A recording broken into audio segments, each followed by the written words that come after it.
keep it up, like you even know what green means. Talking charts while I'm printing new peak dreams. You swing trades like moose swings, blindfolded.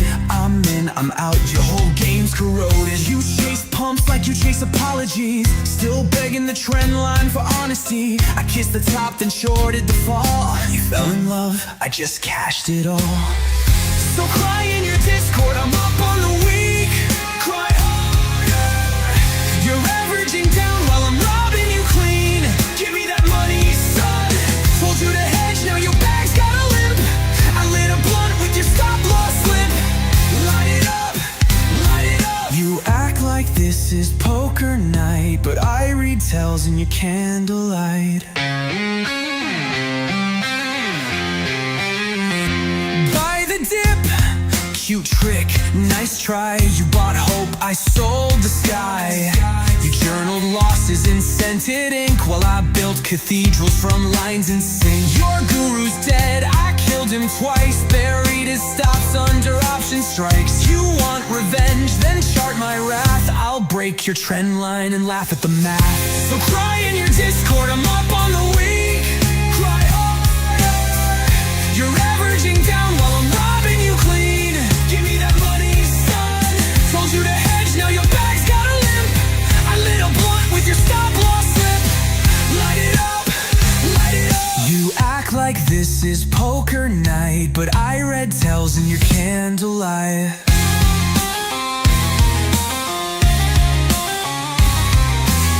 I sleep in tickers, dream in spreads.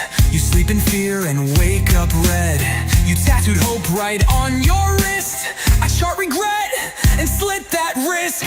So cry in your Discord, I'm up on the week. Cry harder. You're averaging down while I'm robbing you clean. Give me that money, son. Got me now. Told you to hedge, now your bag's got a limp. I lit a blunt with your stop loss slip. Light it up, light it up, light it up. You act like this is poker night, but I read tells in your candlelight.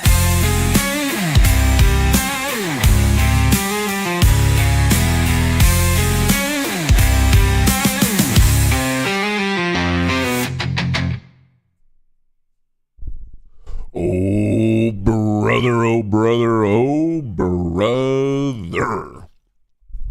Good morning, good morning, good morning, and welcome back to another episode of the Matt Kohrs Show, where I'm Matt, you're Kohrs, and together we might just be able to put together a bit of a show. I truly appreciate you guys joining me so early today. I know we're more than 30 minutes early, and it's because we are getting a very important inflation report. The CPI, the Consumer Price Index report, is coming out in a mere 6 minutes, 7 minutes, and a lot of people know that coming in hot, not so good. Coming in cool, pretty good. Going to have a big influence on the Fed and monetary policy. And as of right now, the SPY slightly below where it closed yesterday. The Nasdaq, the Q slightly above it. Bitcoin trading at 103.5. Tesla trading at 320. So kind of indecisive. Obviously, post-market yesterday was a bunch of nothing. Pre-market was actually pretty weak around 3 or 4 in the morning. But since then, we've been a bit recovering. And in reality, we're just waiting for this binary event. So that's what we're doing. And I guess on that note, I'm going to give you guys the breakdown of what to look at. And of course, I have some other news, some other things we should be paying attention to. But because this is coming out in a mere 5 or 6 minutes, you know what? Let's get a poll rocking. We haven't done a poll in a bit. CPI reaction. And obviously, if you vote and you're wrong, it is a permaban from the channel. So just remember that. So here, I'm throwing it up right now. Vote to your heart's content. And as you're voting, as you're down there typing and clicking and doing whatever anyway, it would be greatly appreciated if you guys could smash the like button on both Rumble and on YouTube, because obviously that just really helps me out. It gets this video in front of other people who, though they might sound less nasally, I guarantee you they are less enjoyable. So that's the trade-off. There's nothing perfectly amazing in this world. Is this the best show? Is this the best channel? Yeah. Do you have to deal with the fact that I have allergies and I'm nasally because I refuse to take my allergy medicine?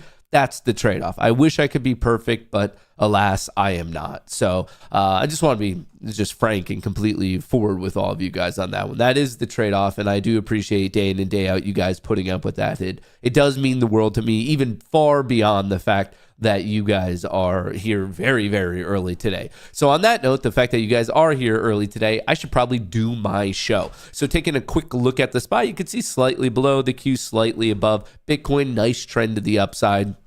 You can see Tesla and honestly a lot of our other favorite equities, Meta looking good. Rum's been on a great run recently. Apple looking good. Broadcom looking good. Nvidia looking good. Microsoft not doing anything. Palantir, a little bit of a mini breakout. MSTR not doing the most. Amazon, nice push there. Coin, big pop up. Big noise on Coin. I don't know if you guys saw it.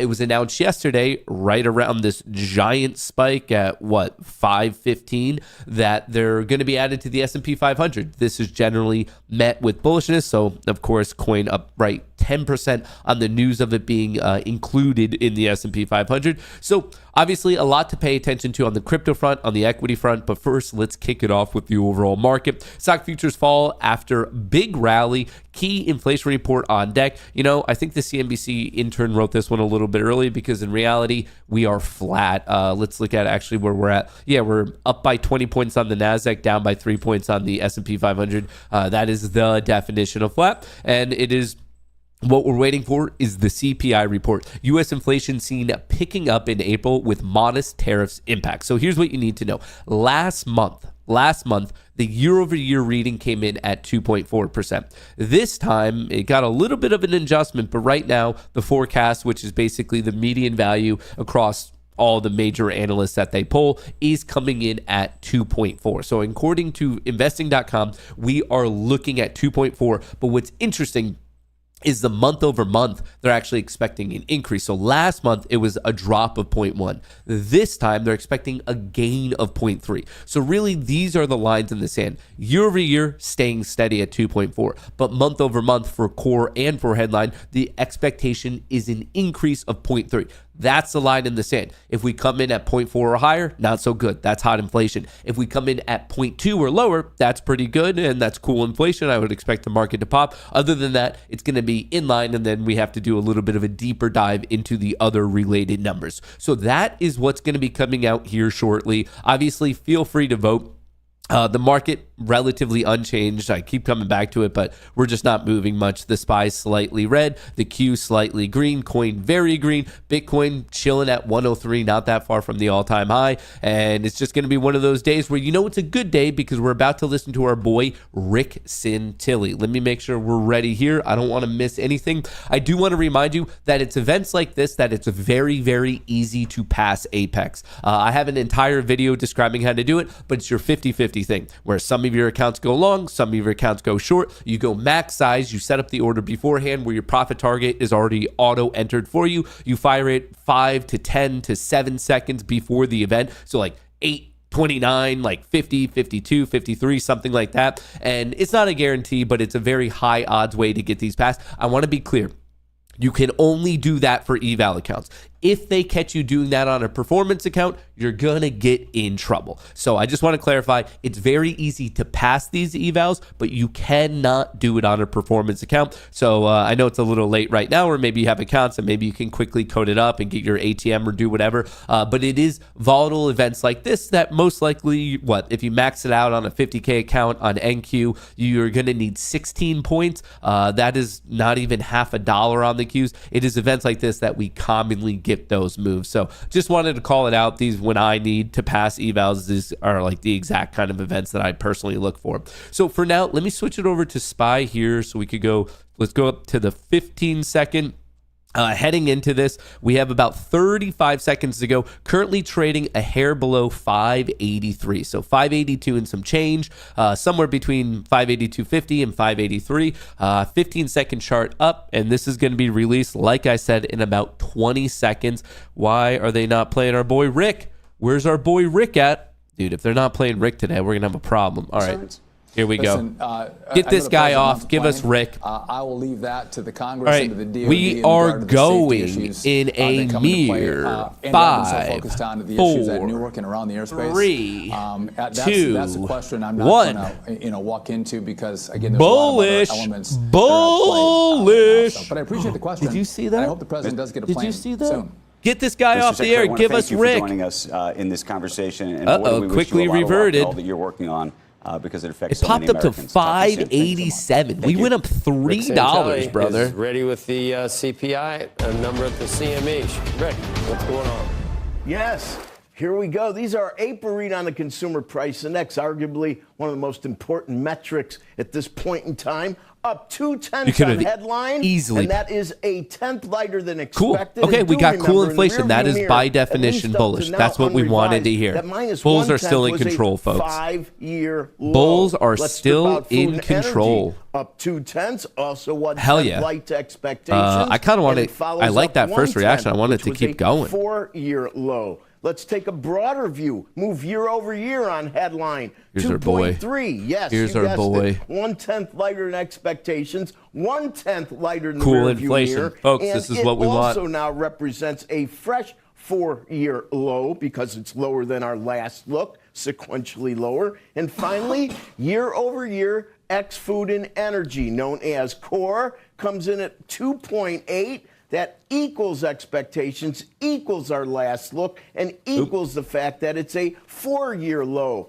Now, I like doing the indices. This is a CPI index. It goes all the way back to 1913. Comes in at 320.795, a new all-time high. Pretty much happens every month. The index itself makes new highs. And if we look at core, which started in 1957, it comes in at 326.43, and you guessed it, another all-time forever high. We see that yields are moving down a bit because we have made progress. What the irony here is the rearview mirror, those rates were so much smaller 4 to 5 years in those interim periods at a time where the renewed Fed look on inflation due to potentially tariffs. We went a year and a half, Joe, where we really made no progress, but yet the Fed seemed to pretend we did. Now we're making real progress, and all anyone could talk about is inflation, inflation, inflation. Back to you. Back to you. For us to get not an all-time high. Very quickly, the TLDR here is some of the new numbers were at expectation as in neutral, and then some of the numbers came in cool, which is by definition bullish. So as of this morning, I would say it's a mixture between neutral and bullish news, but not really anything bearish coming across the line. Look at that chart from either 1913 or 1957. Pretty much every month is a new all-time high, other than very few. Every once in a while, you get a bit of a ladder effect, but for the most part, it's a 45-degree line up, and it does really underscore the compounding nature of inflation. You're a hawk. You're a hawk, and you're a Scrooge, and you never want the Fed to cut, and you like building up dry powder, and you always want to wait. But if you were the slightest bit dovish, if you had major concerns about whether there's some weakness coming. 69% of you voted bullish. By the trade war, and you had basically no inflation. Wow. 7 out of 10 of you in here were right. You had a 50-50 shot, and yet 7 out of 10 of you were right. You guys are beating the odds. Congrats. Yeah.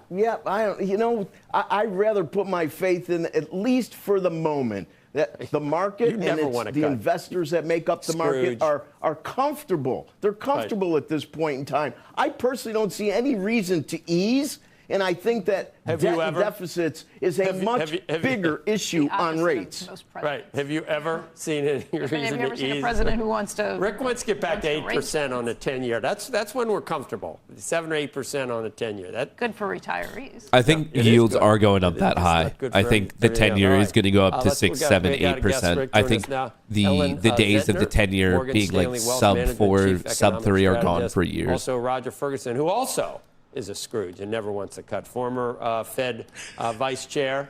All right, let's see what these guys have to say. Just to say, I threw this down is the a new for Roger. gaggle That's not of really people. True, Roger, but I'm sure even with this, what is positive news on inflation, you still think the Fed needs to wait to see more of what's happening. Still, the No, I agree magnitude is too completely. high. 2.8. We got to be I at don't mind 2. being called a Scrooge by you, Joe. It's okay. So look, the answer is the core inflation number has moved sideways at 2.8, 2.8. That's not exactly moving directly towards 2. Yeah, Somewhat better news. that's a little bit of the so-called problem there. headline for sure. But I think the wait and see posture at this stage is still merited until we're sure that we're getting progress and that the uncertainty about tariffs starts to recede a little bit. Well, if Paul Volcker is the biggest Scrooge of all time, probably. So you probably should take that as a compliment. If there's ever a Mount Rushmore of Fed chiefs, he'd be there. Ellen, this is a good number. Are you happy? I think, look, this number, you're going to hate this. This number doesn't matter because the tariff effects are going to really start to show up in the next month's initial number. pops But- was way but higher. We got the some trades Fed all the way up probably here. is going to cut Granted, this year. we are And I higher understand now. the wait and see, but you've by got about a buck. 3% growth last year. We're But probably we are slowing not to around holding the 1% initial growth pop. this year. And so inflation, they're going to have an easier time saying this is a one-off level shift in prices. And they're going to be able to look beyond Is that because and that's what they really want to do. Is that because you think the jobs market is going to decline as a result, or you think just the GDP? I think there's going to be expectations some alone? more slack, and there should be more slack in the labor market if we're slowing to 1% growth this year. Why are we slowing? so- Uncertainty, all the things the tariffs did? All Is it of self-inflicted? the things. Yeah. But the whole first half of the year is so volatile because you've got incredible pull forward of demand. So you have this explosive private demand, final domestic demand in the first quarter. You're probably going to have flat to negative demand in the second quarter only because you pulled so much demand forward. So average the two, and then the Fed will say, okay, we have a clear picture. You will get some more slack in the labor market. Look at how the tourism numbers are off so sharply. I mean, Canada Why is is off Karen sharply. talking? You've Hey, got she planes might that are be a not nice full lady. coming Let's over play from nice Europe. today, folks. And so what happens when we Aggressive. start to hire for leisure and hospitality jobs in the Trex is summer? being and we're aggressive out of hiring, the gate. but not as much as we normally do.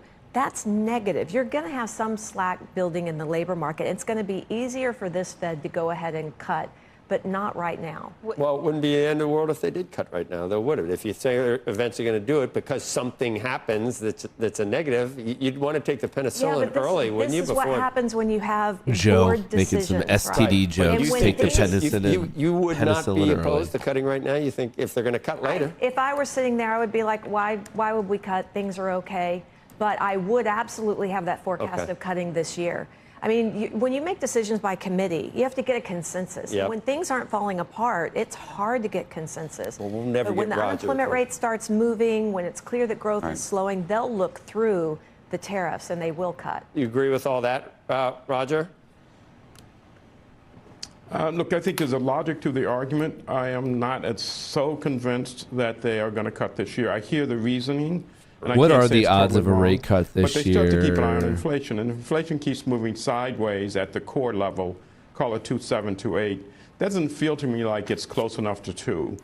We're not going to get, a real fall out of bed. They are Labor now not markets might expecting a ease rate little cut bit, until but we're already at September. something that looks like full employment. Not June? So I would say it's going to be wait and see, meeting by meeting, and I'm not sure I'd pencil in 1 or 2 cuts just yet. It may If not well July. happen, As of but right based on what now, I the see odds are today, saying we don't get a I rate cut think it would until be the end of the September. world They if keep they're kicking moving that can down sideways the for road. the whole year, September. if inflation is in fact staying roughly at core where it is today. But here's what they're going to say. They're going to be able to say, and I absolutely, Roger, if they end up not cutting this year, I won't be surprised at all. But here's what they're They going to be able keep to just say. running We're it not out. easing. We're not cutting to stimulate the economy. Just the economy has slowed dramatically this year, and we don't need to have rates this high. So it won't be easing. It'll just be cutting. Do either of you think Well, that's a Go subtle ahead, Roger. distinction between easy and cutting. It's a subtle distinction between easy and cutting. I think they're Goldman going to Sachs have to moved keep their an eye on expectations inflation. to I think December. the I believe in rationale profit. for cutting There's a is real chance we we're don't get a highly cut this year. confident that Inflation's inflation still is too continuing high. to It's come above down. 2%. At a core, inflation is moving sideways Like, at 2.8. It's pretty I easy. think it's Is hard to inflation make the above 2? highly Yes or no? confident Like, they're inflation's not going coming to down want to argument. cut when we're coming in at But, 2.8. That's just almost as she wouldn't be 50% higher surprised than if where they we didn't should be. cut.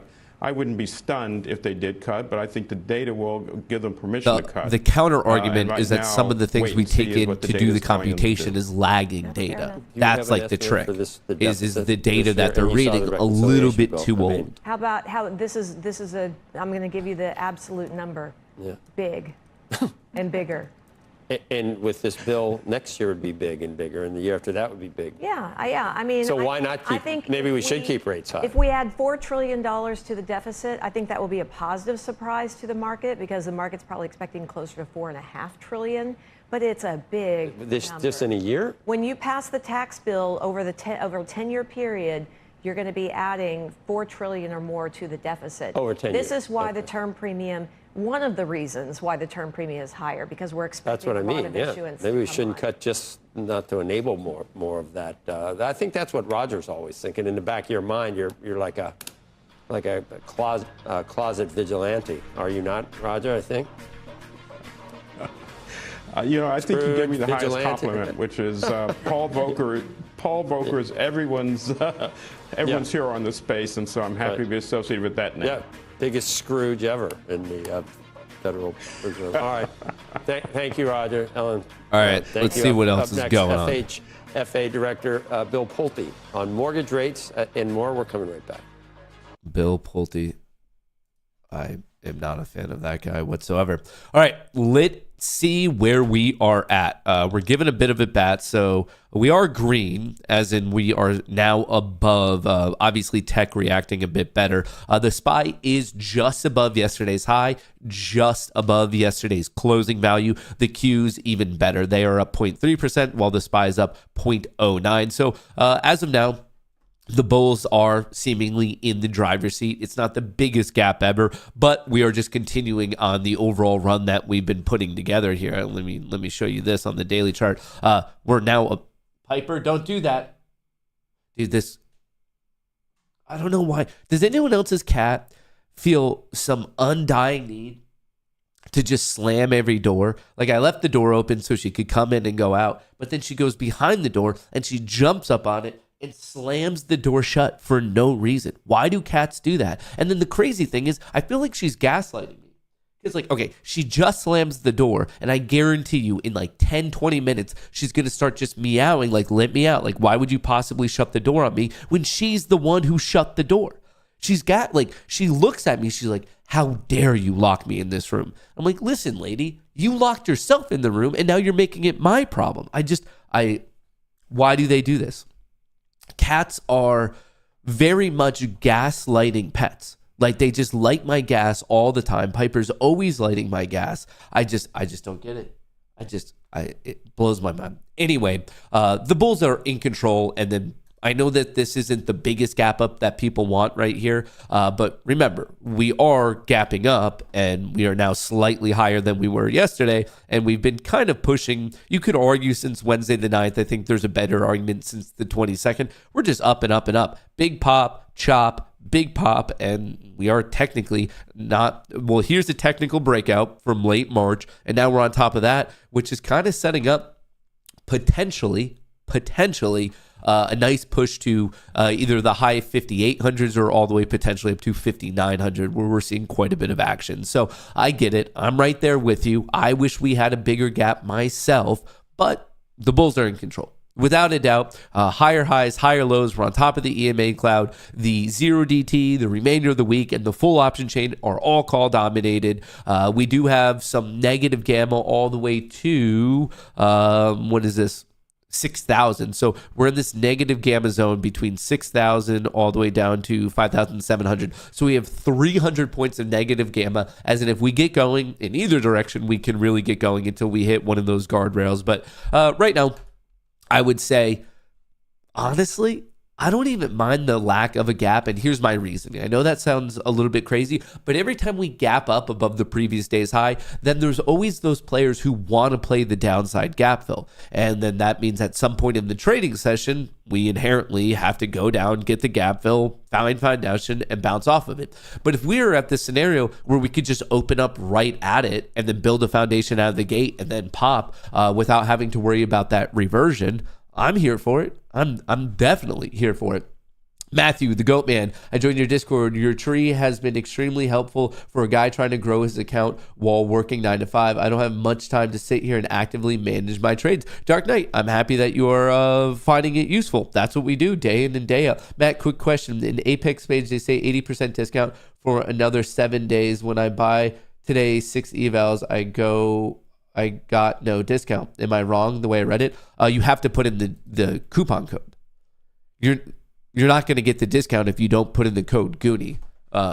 Right here, 80% off. When you're checking out, there's a coupon code. You put in GOONIE right here, GOONIE, like it says pinned to the top of chat. You have to use the discount, or you're not going to get it. They don't auto apply the discount. You need to put the code in, and it just so happens that the code is Goonie. I would assume that's your problem, but that's a huge bummer because that means you paid way, way more. You might be able to reach out to their support team and ask them to retroactively apply it. I don't know if they will. I don't know if they won't.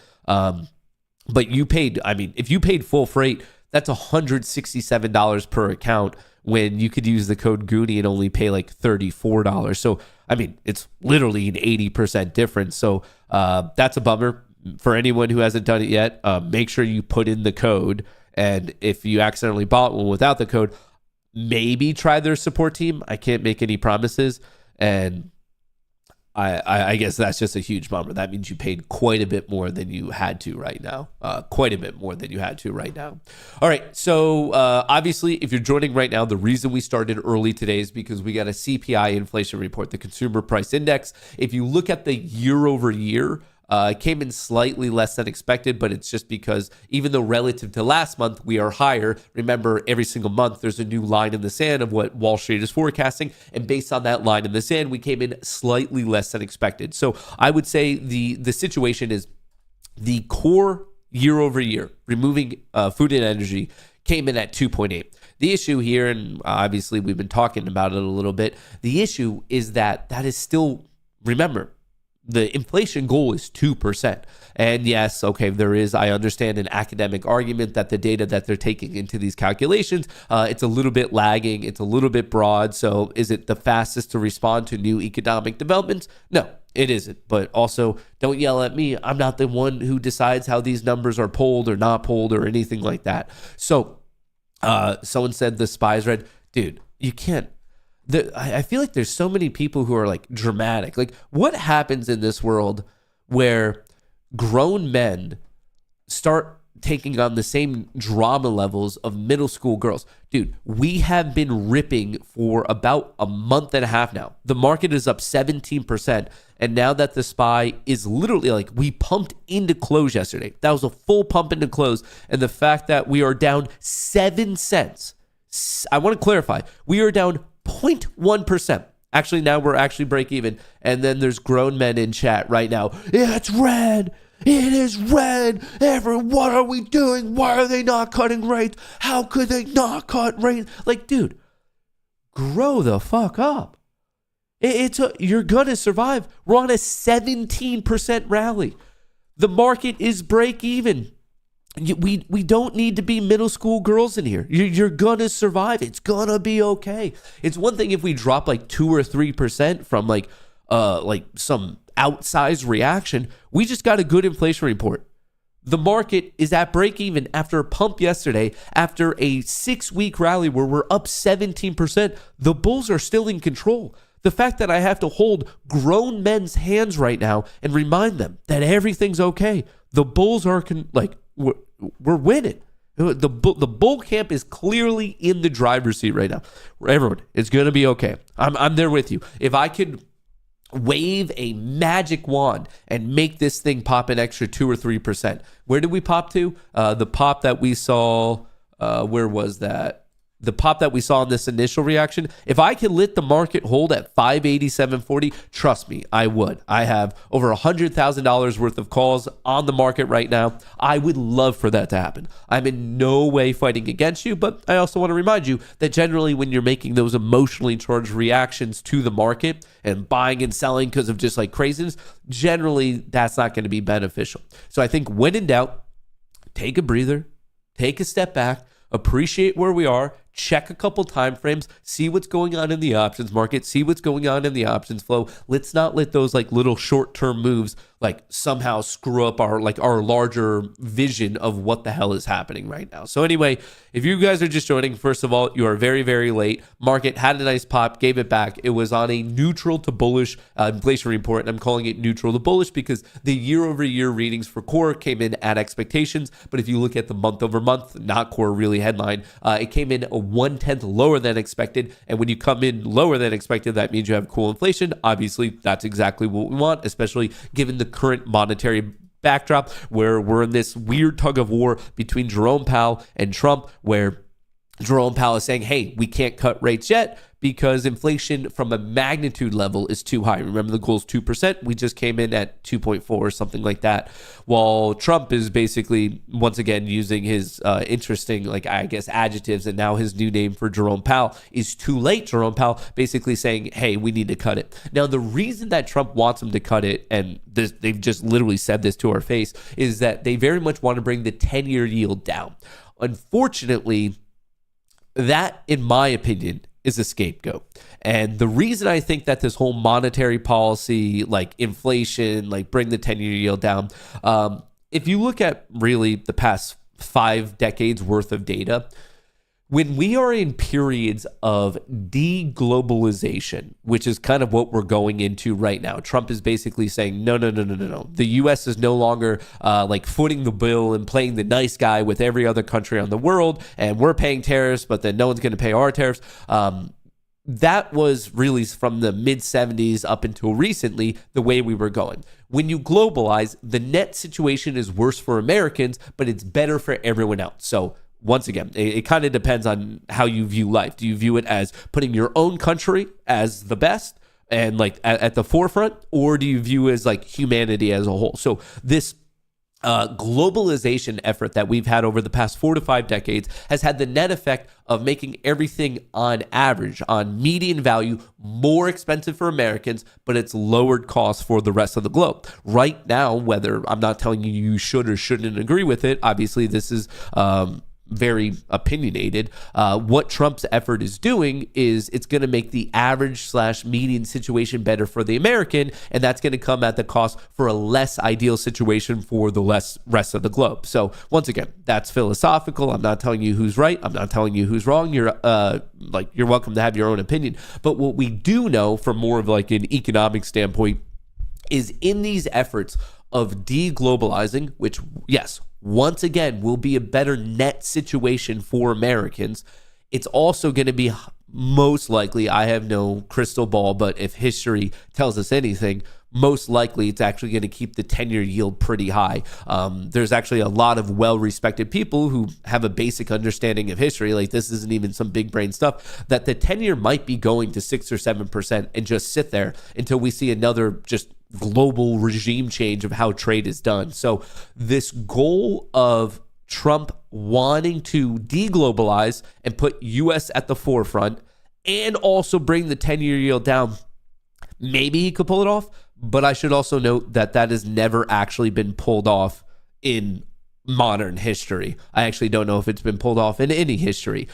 So it's going to be interesting to see how it goes, but please do not be surprised if we do get to a situation where inflation eventually turns over, but yet yields, especially the 10-year yield, hangs out at 6 or 7%, and then that's just effectively the cost of this deglobalization effort. Obviously, right now, I'm not talking about anything today, this week, this month, this quarter. This is actually more of a multi-year outlook, like we're really taking a step back here, but I do think it's important because it's really the rhetoric of what's going on. What is happening with monetary policy? What is happening with Trump and the yields? Why does he want it lower? Who wants it higher? What are the impacts of it's going to go higher? Who wins and who loses? So I think these conversations are good for every once in a while to have. And on that note, I want to be very, very clear about this. I believe in the coming days, weeks, something like that, the bulls are still in control. But the way things are setting up, and this kind of inherently relates all the way back to how much money was printed back in 2020, 2021. I believe at the end of this year or the start of 2026, the end of this year, the start of 2026, the recent low that we saw in the market, let me go back to this. Why is this not showing? Right here, this low on Monday, April 7th.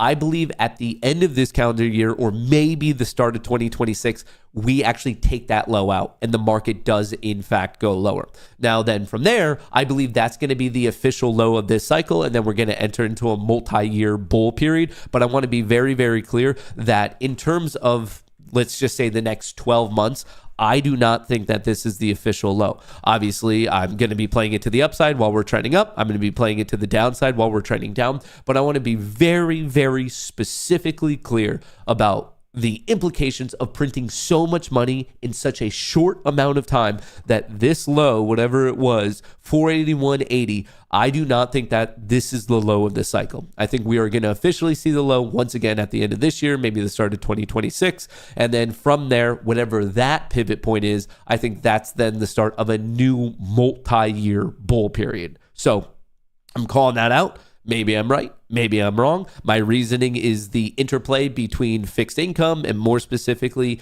what happens with extreme amounts of inflation prompted by within a 20 to 24 month period, printing more than 40% of the money supply. Those are things that you can't just get away with in a large established economy and not have to pay the piper. So that's my prediction. Obviously, we could come back to that particular call out when we are a little bit closer to the end of the year. But for right now, it depends. Are you an investor or are you a trader? As a trader, the bulls are in control. I showed you my account yesterday. I'm tilted long. Right now, I am very much playing it to the long side. I'm hoping that the market continues higher and higher and higher because that's the difference between trading and investing. And I also want to be clear.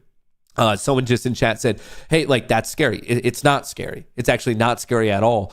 There are very few times in your adult life where you're going to be sitting on capital and you're able to buy these blue chip stocks on discount. Generally, and there's a reason why the top, I believe, 10% of the income within the US, they own 88% of stocks. The only opportunity for Main Street to get ahead is in these dip situations. So it might sound scary that it's coming down, but depending on you and your age and where you're at in your life, it's actually those opportunities. In reality, retail traders, when you hear these stories of I turned 10K into $1 million, something like that, those actually all happen in bear markets. It's actually far, far easier for retail traders to notably increase their overall net worth in these market sell-off situations rather than the grinds higher and higher and higher. And it just has to do with kind of human psychology and kind of more of the velocity of these situations. When sell-offs happen, they happen and they're very quick. The volatility spikes, you see huge expansions in your premium, and that's why people can turn a $10,000 bet into $1 million. That doesn't happen in bull markets. And then better than that, even if you're not an active trader, when you see these 20, 30% dips in your favorite blue chip stocks, and I'm talking about Nvidia, Apple, Amazon, Netflix, they're most likely not going to go anywhere, and you are able to buy some of the best, highest quality names on a massive discount rather than chasing them at an all-time high. So I just want to be super, super clear on all of this. When markets dip, it is exclusively scary if you are at that point where you're about to retire. And if you are about to retire, I would highly, highly recommend you talk to a financial professional and ask them about various ways to hedge your account. Maybe you move it over into some safe haven assets, whether it's the fixed income market, which isn't working this time around, whether it's something like physical gold. You have tools at your disposal. But if you have more than a 5 to 10 year horizon before you're like, dude, I'm not retiring for a bit, it's actually a massive opportunity. It is a massive, massive, massive opportunity. So I get it. When things are down, people get scared because everyone just, I don't know, has the emotional stability of middle school girls when it comes to their money. And I get it. I'm right there with you. I'm in that same middle school clique and we're all just complaining about money going up or down. But in reality, history has told us one thing, that whenever the U.S. stock market has a considerable dip, the people who win are the people who buy that dip and they just kind of plug their nose and then they wait and wait and wait and make a lot more money. So if you agree with that bearish call out somewhere between 6 and 12 months from now, it's not a point to panic. It's actually a point to just be smart, load up on some of your cash and then just wait for the dip and then buy it and move on with your life. Like it's really not that bad. Even if Chicken Little tells you that the SPY is falling, even if it wasn't, would you still come crawling back again? I bet you would, my friend, again and again and again and again. I don't know what you're saying. I see that you put English words together, but I'm not sure that actually has like any cohesive logic. Yeah, I don't know. Like I get that those are English words, but I'm not sure you're actually saying what you think you're saying or what you're attempting to say. But hey, good luck with that. Anyway, yes, CPI came out basically neutral to cooler than expected, which is bullish, which is why the market is still looking pretty good. The other hot political news of the day is Trump is kicking off his Middle East swing built around deals. The Saudi crown prince receives Trump at the airport to start off the U.S. president's 4-day regional visit. Trump talks with MBS as he seeks Saudi investment. President Donald Trump is in Saudi Arabia on his first major overseas trip since taking office. He's meeting with the Crown Prince Mohammed bin Salman alongside a large group of senior officials and CEOs. The Treasury Secretary Scott Bessent is also there, where he told an investment forum he's upbeat on trade talks with nations in Asia that progress with Europe will be slower. Financial executives speaking at the forum cited market volatility over Trump's trade policies, but said investors should take a longer-term view. Trump is expected to secure deals for further investment from the region. Geopolitics will be on the agenda, with Trump suggesting that he might stop in Turkey on Thursday, where Ukraine-Russia talks are set to happen. So basically, in the very short term, as in today and tomorrow, we might be getting updates of potential new deals or partnerships or just generic announcements related to really us and Saudi. And then on top of that, please do not forget that on Thursday, and it's kind of up in the air, is it going to happen? Is it not going to happen?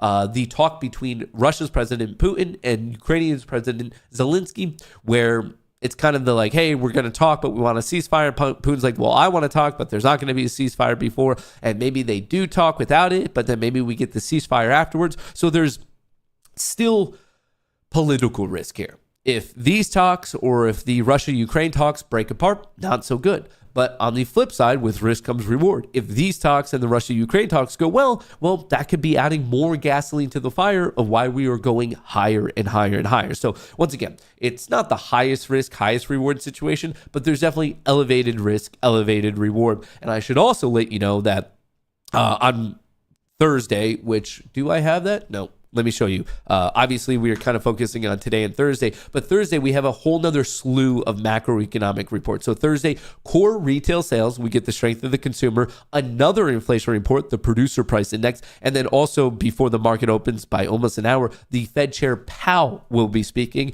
Obviously, he's going to have some commentary on the recent trade deals, and he's going to have commentary on the recent inflation report. So Thursday is going to be a big, big day. And then we fast forward to Friday, where at 10 a.m. we get the consumer sentiment. And that's not the biggest thing for like daily chart traders, but for intraday traders, consumer sentiment definitely causes a little bit of craziness right at the 10 a.m. hour. But on Friday, we also have, it's not really the size of a normal quarterly expectation or expiration. Let me show you this founder notes. I just want to point out how many calls are expiring this Friday. It is a huge, huge amount. So it might be a little small. Can I zoom in so you guys can see this? In terms of the open interest and what is going down this particular Friday, from the OI for index, 91% is in calls. If you look at ETFs, 85% is calls. Single stocks, 79% is calls. And the S&P 500 straight up 75% is calls. So this expiration is removing a lot of calls. Generally, when you remove that many calls, unless there's a whole new cohort that comes into like new trades and they're just rolling it, if these aren't rolled, that's not so good. When you have this much call domination, and like this isn't like a slight domination, it's actually very, very rare to see how many calls are currently dominating relative to puts, obviously. But when these guys just randomly disappear, which they expire this Friday, if they're not rolled, that could actually kind of create a vacuum below us. But once again, that is something that we could consider this Friday or next Monday. I'll obviously circle back and I'll remind you guys of that. But that also, it's kind of a double-edged sword. I would say look at it in the sense that up until Friday, it means most likely that dips are to be bought. Once again, I'm not your mother. I don't control your finances. I don't know where the market's going to go. But what I can tell you is that the option chain is not just a little call dominated. It is dramatically call dominated, which probably means most likely from now until the conclusion of this week, dips are to be bought. That's how I would interpret this data. So that's one side of the sword. The other side of the sword is if this bullish aggression is not rolled into next week, well, that's a big vacuum below us. And before you know it, there's going to be certain influences such as charm and these other second and third order derivatives in the Greeks that all of a sudden start to smash us. So with the high highs come the low lows. So it's good for right now, but it actually might be spelling a little bit of trouble a bit later on. So I just want to remind everyone of that. Let's zoom in and see where we are. Okay.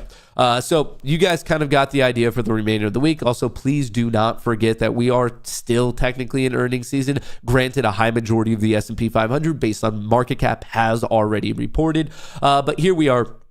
JD this morning, Honda, Under Armour, after the market closes today. I see some people talking about OKLO. Tomorrow we have Sony and Tencent. Tencent might be pretty interesting, especially with the new trade deal. We also have Cisco. I would say the big day of the week for earnings reports is actually going to be Thursday when we hear from Alibaba, Walmart, and John Deere, and a little bit of Kava, Take-Two Interactive if you want to pay attention. I believe they're the game studio who makes... Do they make the Assassin's Creed or do they make the GTA? They might make the Grand Theft Auto series, but anyway, a gaming creator, they're reporting right after the market closes on Thursday. But once again, we are slowing down in earnings season. So even though it doesn't have earnings, we, in terms of individual equities, did get a big update from Coinbase. Coinbase joining the S&P 500 days after Bitcoin soared past 100,000. So Coinbase. That is some big news. Why is it big news? This is why it's always good to be added into these big indexes, and it's always bad when you get kicked out. So last night around 5:15, it was announced that Coinbase will be included in the S&P 500, and this is when they do some rebalancing. So basically someone's getting kicked out, and they're going to be included in. Why is this a big deal? Well, it's a big deal because within the financial sector, there are a lot of mom and pop shops who they run their own funds that basically mimic the S&P 500. So yes, the S&P 500 is a well-established thing. And then there's people like you, people like me, who maybe their own account is they buy the overall S&P 500 individually themselves. Or maybe they buy a portion of it and cut out some of the weaker ones. Whatever it is, there are a lot of people doing their best, kind of like in Pokemon, to be the ditto of the S&P 500. So when something else is included in the S&P 500, it's legitimately going to force a lot of money out there to go and buy it. They're going to sell off the one that's getting kicked out, and they're going to buy the one that's being included, which is exactly why on that announcement, Coinbase started to go crazy, because literally it's just a game of supply and demand. The demand is the amount of shares out there, the supply is the amount of shares out there, and now we have increased demand, and thus that's why the price is up 10.5%. So I just wanted to call that out, and obviously right now I'm very knowledgeable of the fact that Bitcoin is looking amazing. And check this out. Dubai government to accept crypto payments through Crypto.com partnership. The memorandum for understanding between Dubai government officials and the president of Crypto.com UAE was signed yesterday. Once technical arrangements for the initiative are finalized, individuals and business customers of government entities will be able to pay service fees through digital wallets on Crypto.com. So I know some of you use Crypto.com, some of you don't, but overall, the Coinbase news, the generic Bitcoin news, the Crypto.com news, this is all really, really positive. So you could almost feel it, like the excitement is coming back to the sphere after like just a little bit of, I guess, sideways action. I can't even really call it bearish. I would just like honestly call it sideways. But really, the way this all perfectly ties together is I think it is so incredibly cool that I don't know if you guys have been seeing this little ditty lately, but we know Rumble, shout out to everyone watching on Rumble, recently has had a nice 32% pop. And first of all, I would say most likely it's just because they had good earnings and the popularity of the platform day over day, week over month just continues to grow and grow and grow. But I would also say that the leadership team at Rumble has made some very shrewd decisions because they now have over 200 Bitcoin, and obviously they are net profitable on that, and they are continuing to expand out their partnership. So let me show you something cool going on right here. Where was it? Chris Pavlovsky, the CEO. They are just deepening their ties with not only running Tether, but right here, Rumble, Tether, Bitcoin equals the future. Amazing trip to Macedonia, which this is the CEO right here on the left. This is Chris Pavlovsky of Rumble. And then on the right, this is the CEO of Tether. So we know Tether bit ago had a very sizable investment, and then from there we've gotten other announcements. Yes, Rumble owns over 200 Bitcoins. We know that in the coming quarters they're going to be coming out with their own crypto wallet, and it is actually the perfect partner for right now because now Crypto.com and Rumble have partnered up, and they are actually giving you guys the opportunity to win one Bitcoin, an entire Bitcoin, which, let me remind you, is currently trading at $103,000. So check it out. It is pinned to the top of chat. It is in the description of the video, but right here, officially, Rumble and Crypto.com partnering up to do what they're referring to as the Freedom Jackpot between now and July 4th.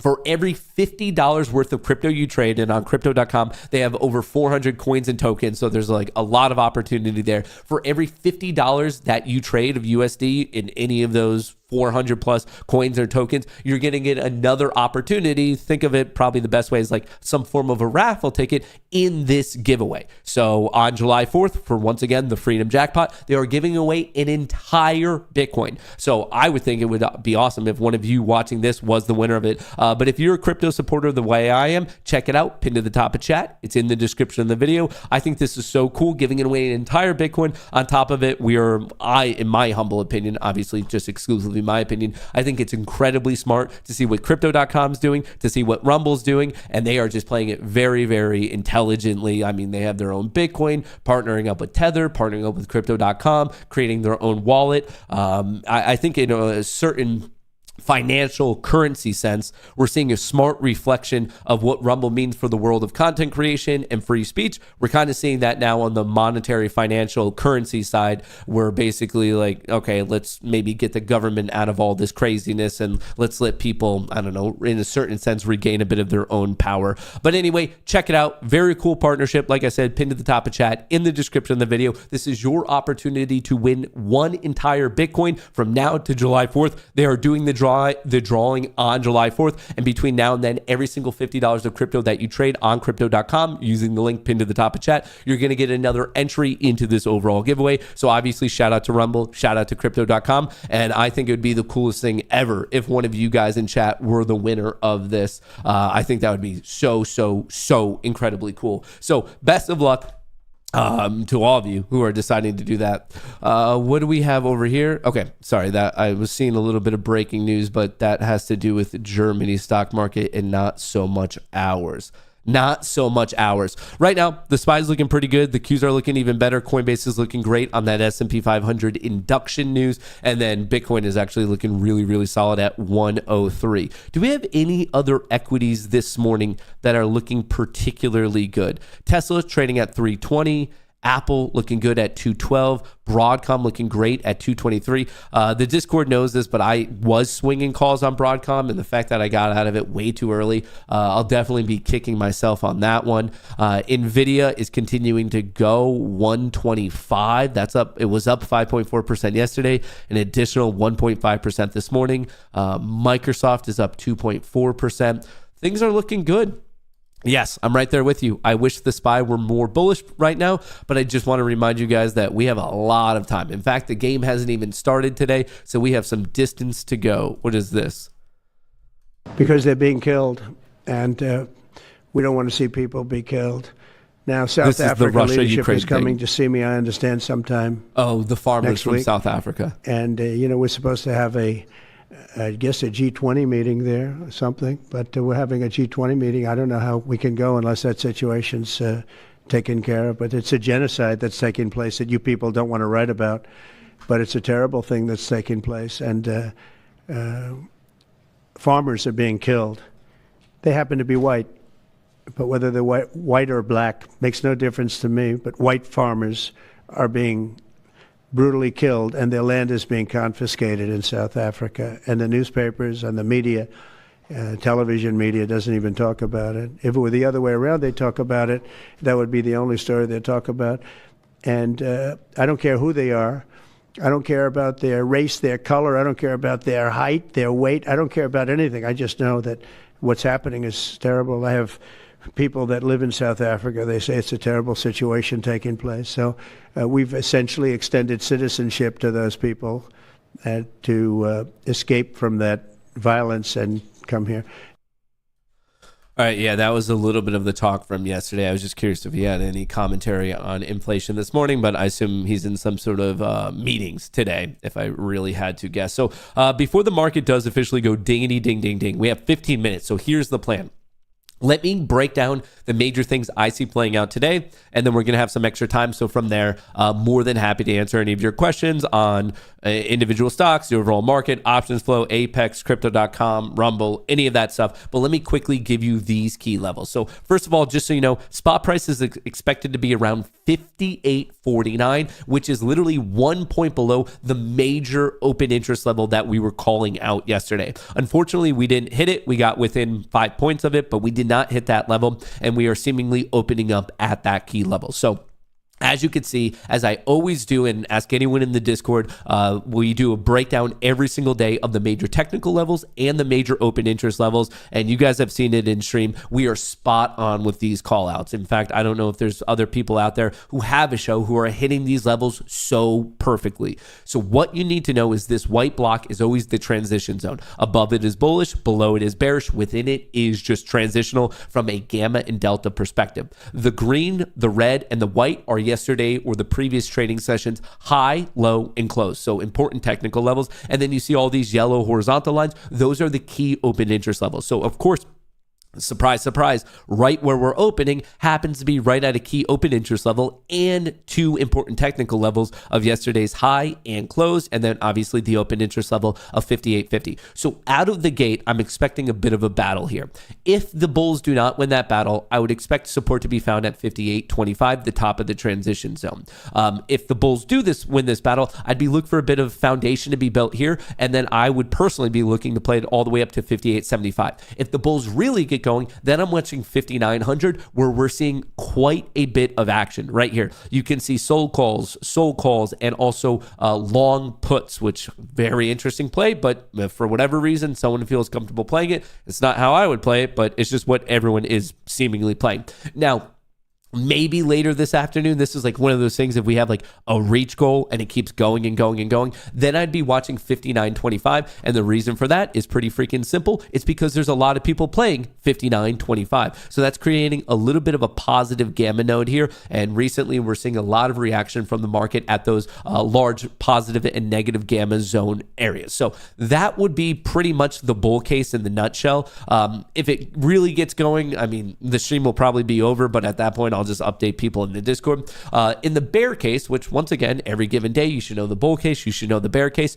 If the bulls could not hold this and we do not get the support found at this transitional zone, then unfortunately, I think we're going to get sucked into this black hole of purgatory and we're going to end up getting chopped around. The purgatory zone, the chop zone, is between 58.25 and 57.90. Obviously, once again, as always, the yellow horizontal lines are the key open interest levels, but it just so happens that 5800 on top of that is also a key psychological and a key just technical level. So there could be a reaction there because that's exactly where we bounce, fake out breakdown, bounce, and that's where we started ripping yesterday. Now, there could be a fake out breakdown below 57.90 to yesterday's low.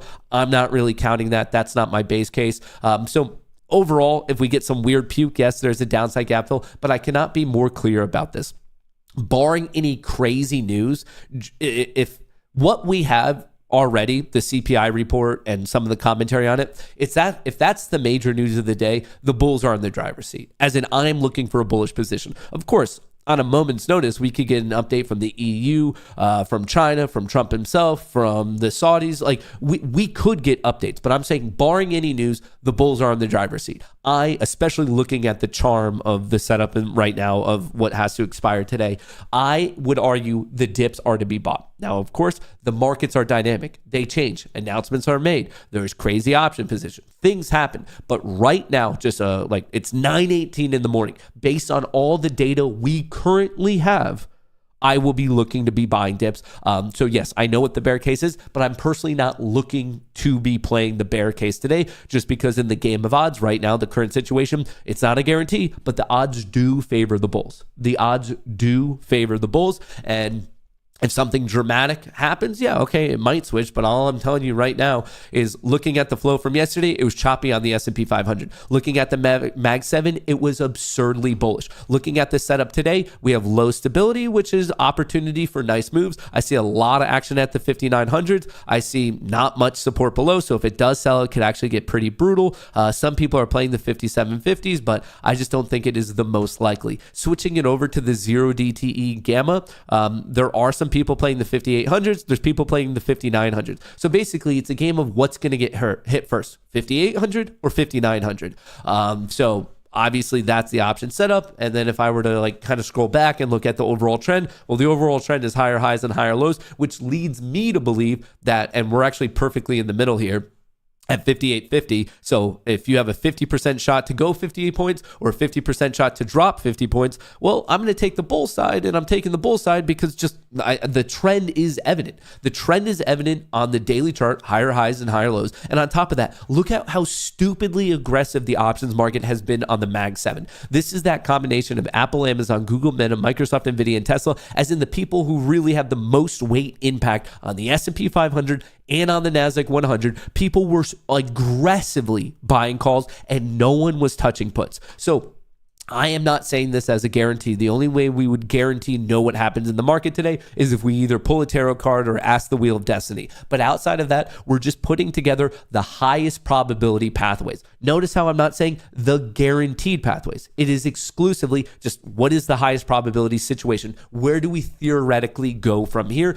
And if I had to put my money where my mouth is, which to be clear, I am putting my money where my mouth is, to the tune of, what was that, 30, 60, 80, $100,000 on the line.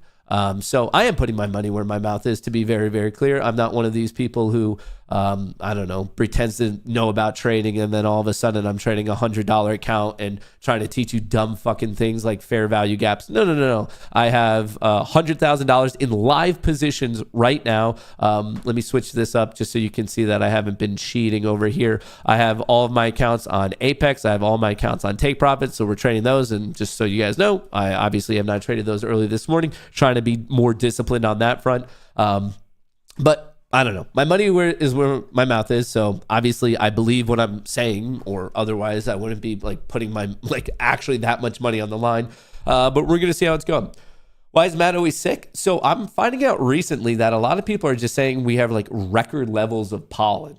So as a person who just is literally absolutely refusing to take any allergy medicine. From everything I'm reading and hearing, the East Coast is getting absolutely destroyed by pollen right now. And obviously I'm no doctor, so feel free to tell me if you heard something different or if you heard the same.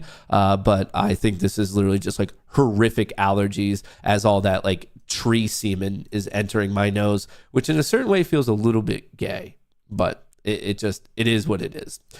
So besides the fact that I sound so nasally, are there any other questions? Do you guys have questions on, I just showed you Apex. Do you have any questions on Apex? I do want to let you know that on the other channel, we just released a video explaining their 30% rules. And the reason we made that video is because there was a lot of questions on what those rules are, what they aren't. So there is a standalone video on that. But if you have questions generically on what SIM-to-funded trading is, well, it's a surprise, surprise. I also made a video on that. So happy to take questions on that. Happy to take questions on spot gamma and how to read the flow. Happy to take questions on the overall market or individual equities. Happy to take questions on how I come up with these levels and the transition zone. Happy to take questions on Greeks. Happy to take questions on how to be in a successful marriage. Happy to take questions on what it was like to win Music Student of the Month in 3rd grade from Mrs. Bugsby. Just an open book at this point. An open book. How is Solana looking? How's it looking? I don't know. Let's check it out. 175. It's getting a decent bounce. I want to be clear right now. I have no issue actively trading names like Solana, actively trading names like Ripple. But I want to be clear, the only one that I am invested in is Bitcoin. And I want to be super, super clear about that distinction. An investment, something I'm willing to put money in, dollar cost average, come back 1, 2, 3 decades later, which is very, very different than saying, hey, I'm just going to play the trend of Ripple to the upside or the downside, Solana, the trend to the upside or the downside. Trading and investing are wildly different. Do I think Ripple is a good long-term investment? No. In fact, I think if you think it's a good investment, you're actually a fucking stupid person. But I also admit it's an amazing trade because it has so much range, which is what you need to like make money on active trades. Let's talk about GME. What's GME doing? Actually, a nice technical breakout almost. Pump, pull back into the EMA, a higher low, swinging back around. Literally might be getting a technical breakout right now. Kind of wild.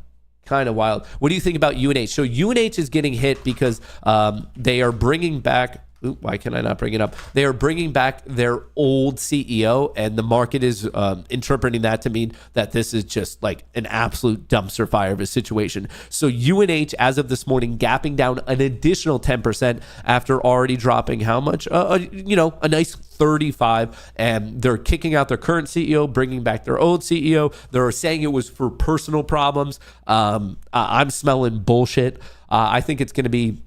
I think right now health insurance companies are really, really scared, or I should say the stock market's interpretation of health insurance companies and of pharmaceutical companies right now, it's going to get sketchy because RFK is kind of coming in with a wrecking ball and redesigning a lot of what's going on. What cold wallet do you use? Right now, I have a Ledger. I also have a Kivo. And I should also note that if you are trading crypto in any manner, especially investing in crypto, do not keep it on exchange. I don't care what exchange you are possibly using. Do not let it stay there. You are increasing your risk for no gain. For any of you who have lived through the Mt. Gox or the FTX debacle, I'm a big supporter of crypto. I'm a big supporter of buying it and selling it on whatever exchange you find to be best. But I'm also telling you, please, please, please, please store it properly. You want to store it off exchange. If you are storing it on exchange, you are literally taking on risk for no reason. You are like literally no reason. Did he just say if you like Ripple, you're an idiot? I said if you like Ripple as an investment, you're an idiot. And actually, to be clear, if you're going to quote me verbatim, if you like Ripple as a long-term investment, I say that you're a fucking idiot, which I would say is a bit of a higher degree of an idiot than normal. Like, not just like, oh, like you misunderstand something. I actually would vehemently argue that you have, I don't know, a toddler's understanding of how markets work.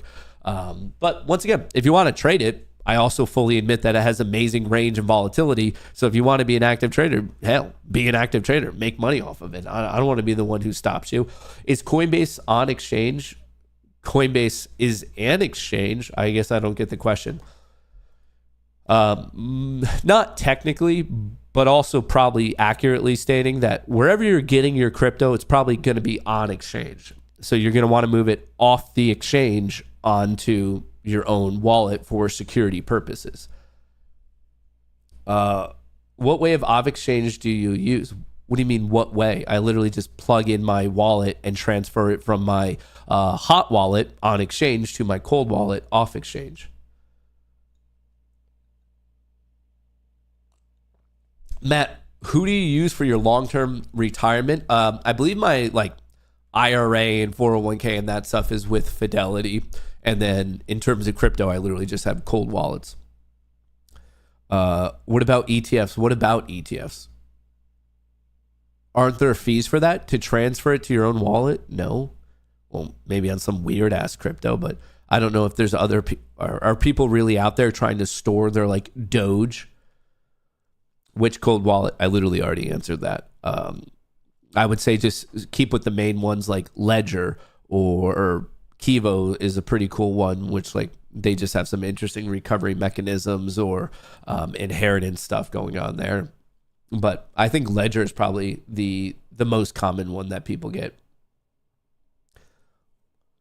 The Coinbase wallet is a hot wallet. Remember, there's a difference between a hot wallet and a cold wallet, and especially if you're new to the world of crypto, I would say the major thing you need to know about that is just one is connected to the internet, the other one isn't.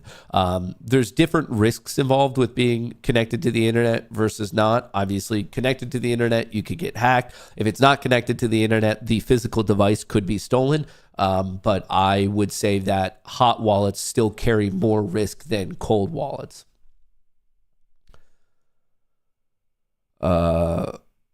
Do I have any real estate investments? No. There are many, many reports suggesting that in the long term, being in the financial markets actually outpaces the real estate market. I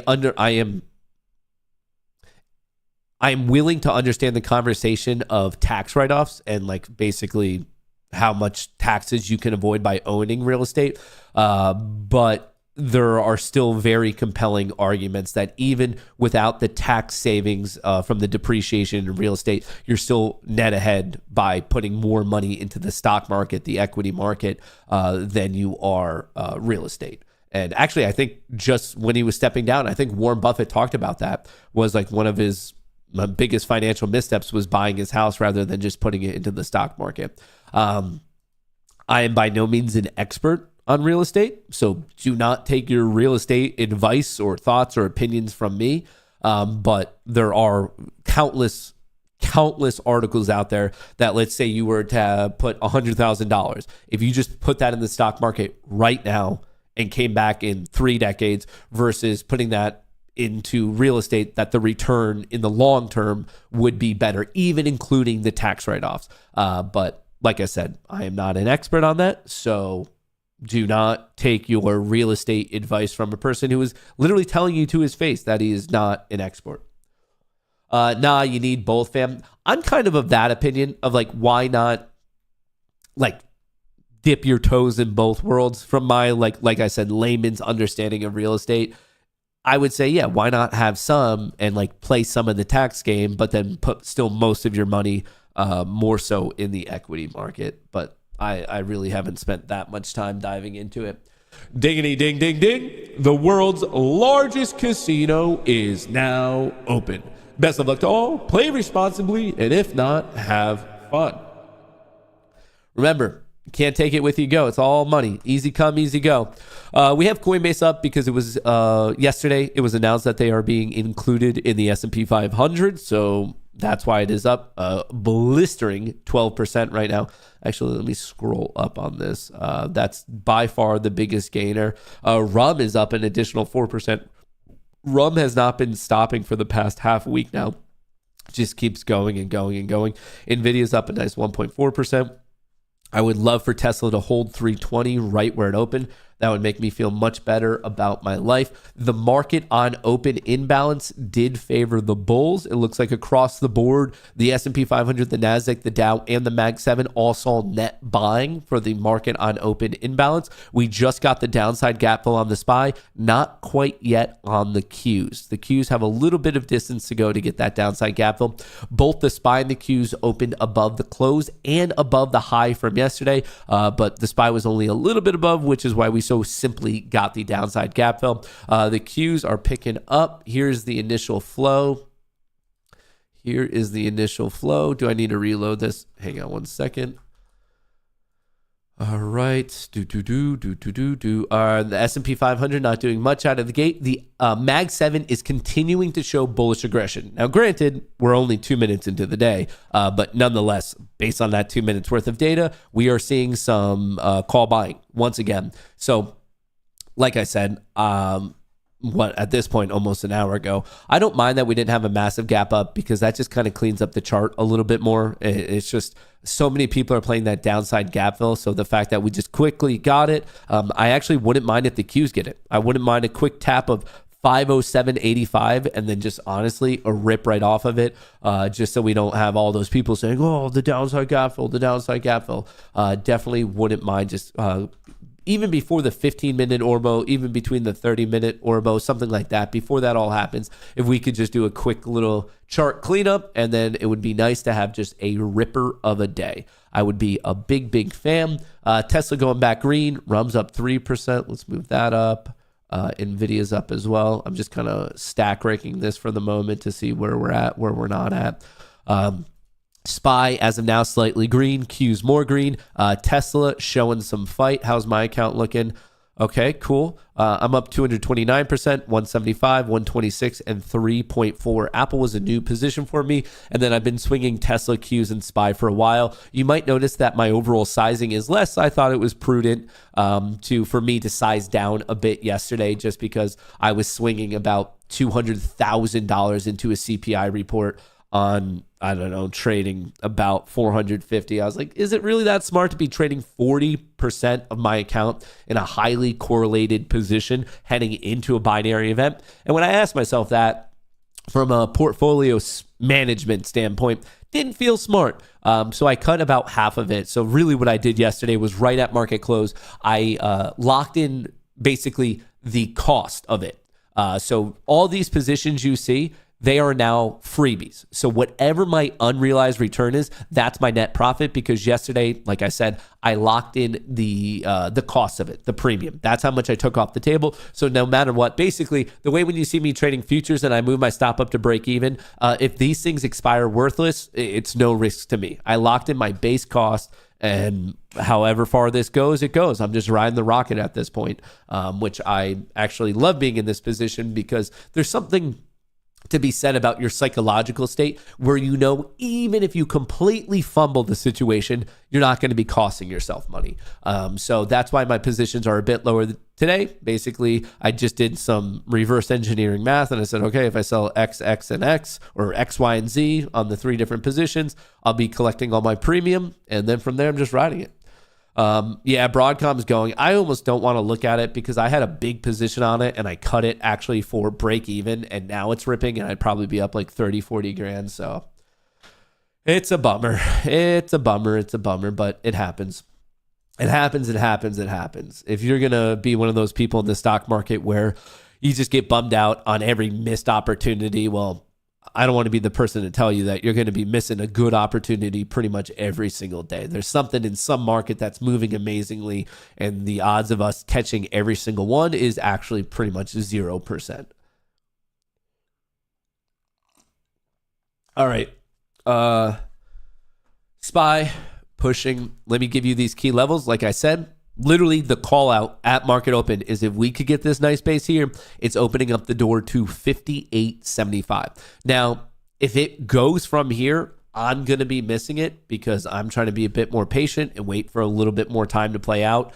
But if it rips, it rips. And I guess I have some exposure, so I can't cry that much.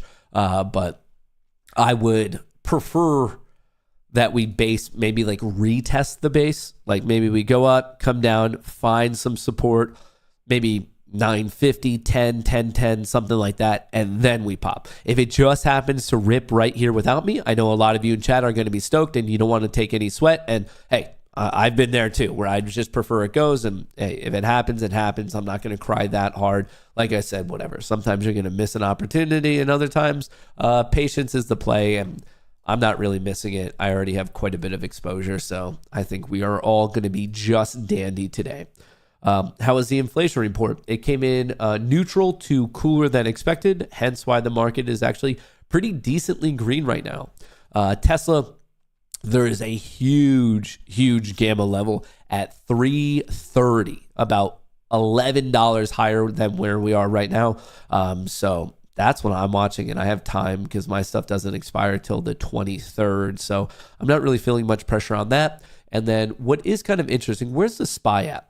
84. What's kind of crazy is the higher the SPY goes, once we tilt over 590 on SPY, if we can tilt 590, there's actually going to be this, most likely, just from a pure math standpoint, high probability standpoint, not a guarantee. Want to be clear about that. Remember, if we're in this game, it's just a game of high probability pathways. If we can tilt above and hold above 590, there's actually this magnet in effect that's just probably going to drag it all the way up to 600. And that is going to be a true statement up until this Friday. After this Friday, everything changes. But if it happens today, tomorrow, something like that, there could be some nice opportunity to the upside. Well, I don't like seeing Apple in the red. Nvidia is green. Broadcom's looking great. Coin is definitely looking the best, up 15%. How many of you are playing Broadcom right now? AVGO is looking awesome. Here's a look at the Mag 7 flow. Kind of ripped for the first 6 minutes, taking a little bit of a breather. S&P 500 also ripped, and now it's just going flat. So it's just calming down after the rip. But what was it? It was calls being bought and puts being sold, pushing us for about the first 6 minutes, and since then just flat. So let's see if the next leg is to the upside. And literally speaking, in real time, we just saw a pop. So we might be seeing some sort of follow through. If we do get follow through, I'm calling out 5875. It's not even that big brain of a call out. You could just see what we have going on here. 5850, we broke that. The next dance right here, somewhere between 5870 and which is that 75? That's 75. What's this one? That's 80s. Yeah, 7580. I'm looking at that next area. You have this gamma. Where was it? 58. That's 70, 75. Yep, I'm comfortable with that call out. This is as of now, and I just wanted to see how things shifted because you never know how the new players are going to come into the market. But we are on top of the transition zone, which tells me the bulls are currently in control in the shortest time period. We held this support between the close, the high, and this breakout. If we get this continuation, my first target from here would be 5875. I personally wouldn't mind a second retest just so I could join the party. And I know that's a bit selfish. I don't know if it's going to happen or not. But I don't want to chase at the intraday high. That seems like kind of a weak play. Coinbase is looking great. Broadcom is looking great. I need Tesla above 320. I need Apple above 211, 212. So I'm not the biggest fan of how those are, but the SPY and the Qs are looking pretty solid right now. Do you post the options trades in the Discord? Of course. I post my options day trades, I post my options swing trades, and then after stream, when we're trading in the afternoon in the futures market, we just talk about it day in and day out. But I highly recommend you guys all try out the Discord because the first month is free for you guys anyway. If you can't find the link, it's in the description of the video, but there's literally no risk to you. The first month is free. You get full access to everything. My trades, other members' trades, the Piper signal, all the previous educational content, the daily voice chat, the daily written chat, my morning breakdowns, my afternoon wrap-ups. You get access to literally everything for completely free. Completely free for an entire month. And the reason I do that is just to, I don't want anyone to feel like they got God. I want you guys in there and comfortable. And then if you choose to say, great. And then if you try it out for a month and it's just not necessarily your speed, like I said, I don't want anyone to feel like they were tricked or anything like that. I see people talking about Goog getting hit. What's happening to it? Well, it appears to be going down. Tesla might be recovering a little bit. Broadcom is looking good, dude. SPY's going. I might have missed the boat on this one. Maybe I could get fortunate with some sort of a rejection off that level and then a higher low, but it's a little too early in the day for me to trade. I mean, we're not even at the 15-minute Orbo yet. So, hey, if you caught it, congrats. And you know what? I'm here complaining, sounding like a negative Nancy. I got exposure to it. Why am I complaining? I'm up 22,000, 24,000, and 15,000. I should not be complaining. I am benefiting off of this. I don't know. I see some of you guys in chat all jacked up that you caught it this morning, and I feel a little bit of FOMO. I feel a little bit of FOMO that I didn't catch it with you guys. But hey, I will bask in your success. Okay, Trump news. Getting indication President Trump will meet with both Putin and Zelensky in Turkey Thursday or Friday. That's not new news. We heard that yesterday and then once again reiterated this morning when asked. I think it was some commentary when he was in Saudi Arabia that he might be doing that on Thursday was the day. Are you saving up for a certain car? No, I'm not really a car guy. I can't justify buying a $100,000 car because I just don't give a shit about cars in reality. And I know some people cars are their thing, but if I had $100,000 to put into a car, I would literally just go put it in the stock market because that is an appreciating asset while buying a car is not. I get that there's some collector cars, but 99.9% of cars Like they get continually devalued and devalued and devalued. If I had an extra 100K, I'd rather put it in Bitcoin. I'd rather go on a stupidly lavish yacht vacation. I find no interest. And I get it. I know there's probably people in here right now who you are like car people. Like people love cars, and I get it. I've had roommates who are like really, really into cars. It's just not who I am. In fact, I just kind of don't give a shit about cars whatsoever. I have a Toyota Corolla. I am beyond happy with it. If it breaks down, I'll go buy another Toyota Corolla. If I become a dad, I'll go buy a van. Like I'm just not a car person. I don't see the allure. I'm just not really, I mean, folks, I'm wearing a cat shirt. I'm not like a things kind of a guy. If I'm going to piss away money, it's going to be on a trip or entertainment or some sort of like thing I can do, rather than like a thing that I could buy and I just have it. And whatever, I get people like cars, I get people like jewelry, I get people like watches, I get that people like that stuff. It's just not what I'm personally into. Just not what I'm personally into. Are you saving up for a skateboard? I'm saving up for my second skateboard. I remember circa 2001, I got the like Bam Margera, whatever skateboard. Who was he with? Element at the time. Hookers and Blow. Tom knows what's up. That's why MySpace rocked, is because as for those of you who don't know, Tom, the creator of MySpace, is a common commenter in our stream here, and that's why MySpace rocked, because that's a CEO who knows what the people want, and he knows that people want hooker and blow, and that's why MySpace arguably became the best social media platform of all time. He's a visionary beyond just social media. Your dad called. He wants to know if you check the oil. I do need to check the oil, to be completely honest. Don Vito, dude, those were the days. Those were the days. All right, I'm feeling more FOMO. I can feel it in myself. A little bit of a dip there, going long, risking that low. Dude, I can feel FOMO, and I'm just trying to talk myself out of it.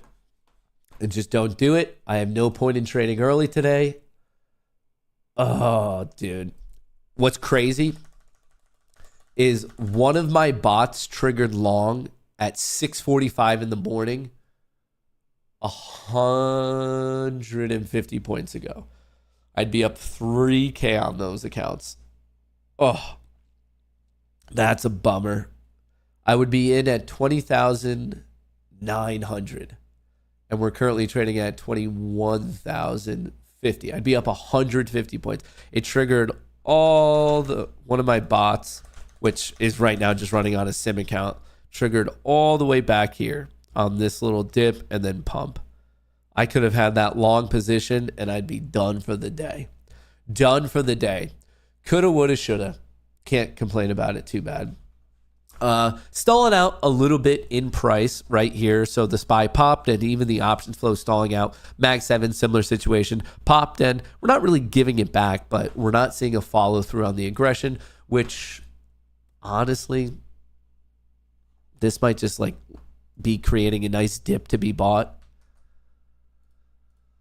Might just be creating a nice dip to be bought. I'm just trying to really stick to my own discipline. I'm trying to not trade right now. Why can't we just fast forward till 10 a.m.? What software do you run your sim bots on?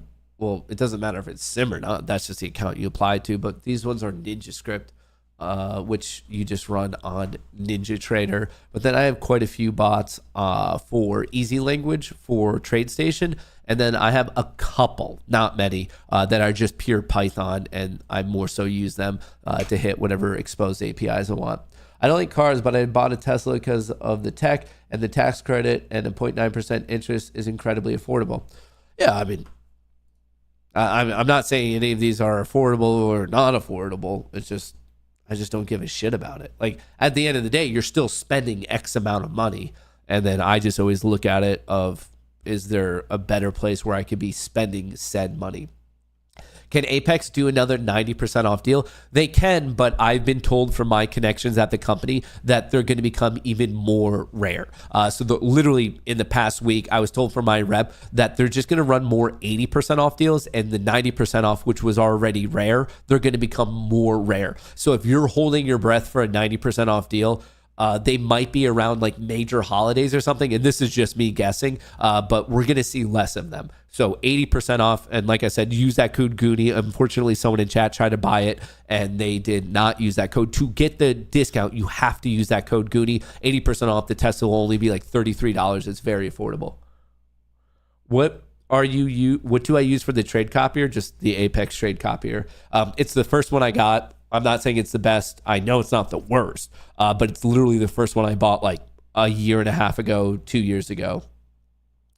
Any specific Ledger wallet you can recommend? No, they're all just Ledger wallets. It's how fancy do you want yours to be, basically. That's personal preference. I mean, it's still inherently the same underlying tech. My Cybertruck is a rocket ship. I know that some people don't like the look of Cybertrucks. I actually think they're kind of cool. I recently, where was I? I guess somewhere in Florida, I saw a matte black Cybertruck, and I actually thought it looked pretty freaking cool.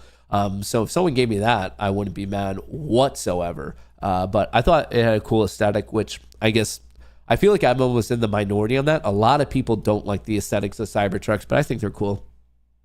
I think they're cool. I wish I could do Apex, but I have to watch my blood pressure. Just systematically trade it. It is really not difficult whatsoever to create your own trading systems, especially with how good AI is getting. So you can lower your blood pressure by just the robot taking care of it for you. It does the buying, it does the selling. You just sit there and monitor it. Actually, like algo trading or systematic trading is probably it is my favorite way to engage in the stock market. Like it really, really is. Oh, speaking of that, where are we at? Speaking of that.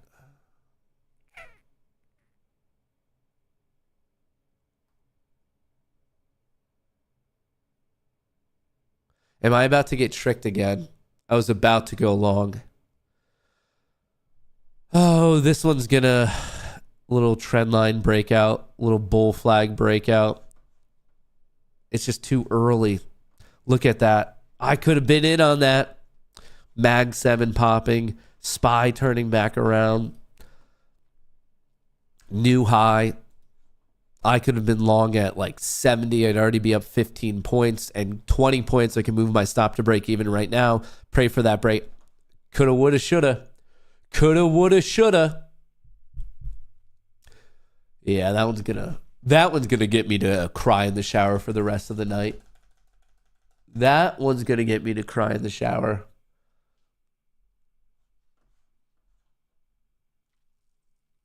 Coulda, woulda, shoulda, dude. Tesla's picking up. Broadcom's holding its value. Nvidia's also going. So semiconductors are popping today. Semiconductors are looking pretty freaking good. Nvidia's taking off. Broadcom's taking off. Meta did pop. It's trying to hold. Tesla's trying to recover. RUM is trying to hold its green day, but remember, it's up like 30+% in how many ever days. I would love for Apple to go green. Not like in that Apple sub 210. That, I think 950, that might have been the trade of the day right there. You had minimal risk. I'm going to kick myself over that one, folks. Have you ever cried from trading? I think a better question is, have I ever not cried from trading? SPX challenging 5860, that's a non-important level, and it's at 65, but 5860, there's not, like, that's not a technical level, it's not an open interest level, it's a non-important level, it's an in-between level. I wouldn't give two shits about 5860. It's more of, do we hold above 5850, and how do we react to 5875? We are basically playing this range. There is some action, though, at 70, kind of, and then there's some action at 80, so I kind of cut it in half. But more so generically, I care about this range, I care about this range. I don't like 5860. It's just not being popularly played right now. not being popularly played. But as I told you guys, the bulls are in control. Dude, Nvidia is going. It is moving. Wow. Well, I hope someone in here, I don't have any in terms of active trading, I'm invested in all the major semiconductors. But I hope someone in here has some calls on that, because that is a nice return. I personally don't. I definitely missed out on that one, but hey, you're going to miss out a lot in this game. You're going to miss out on a lot in this game. What's up with Amazon? I assume it's going up like the rest of it. What are your thoughts on HIMS? It's just an earnings reaction. If you're playing it now, you're late to the party. You are late to the party. You want to be in before those moves, or you want to get in when you have minimal risk.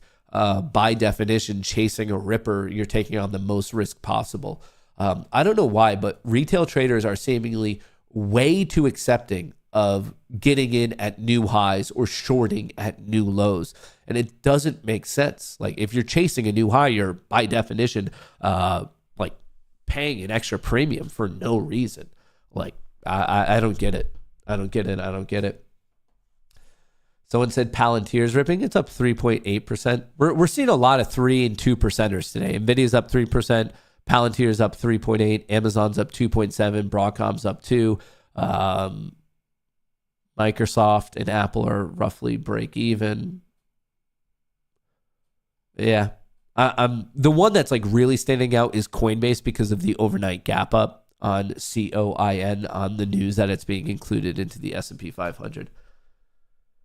I keep shorting at new highs and still losing. Yeah, that's a pretty fucking stupid thing to do. Why would you short at new highs? Thoughts on UNH looking through the monthly quarterly chart. Is it a buy? I guess if you want to lose money. I don't know. What's your goal for trading?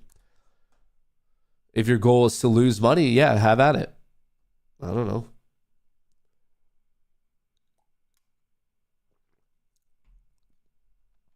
I bought coin way too early. I'm still in the red. Oh, well, at least you're less in the red. We'll focus on some of the positive there's. Google is being sued. Yeah, it's being sued by everyone, dude. Do you know how many antitrust cases there are against Google right now? It's just, and do you know the odds of them losing at least one of them are like pretty high. Like, I don't know. There's very much a reason why I don't touch Google ever.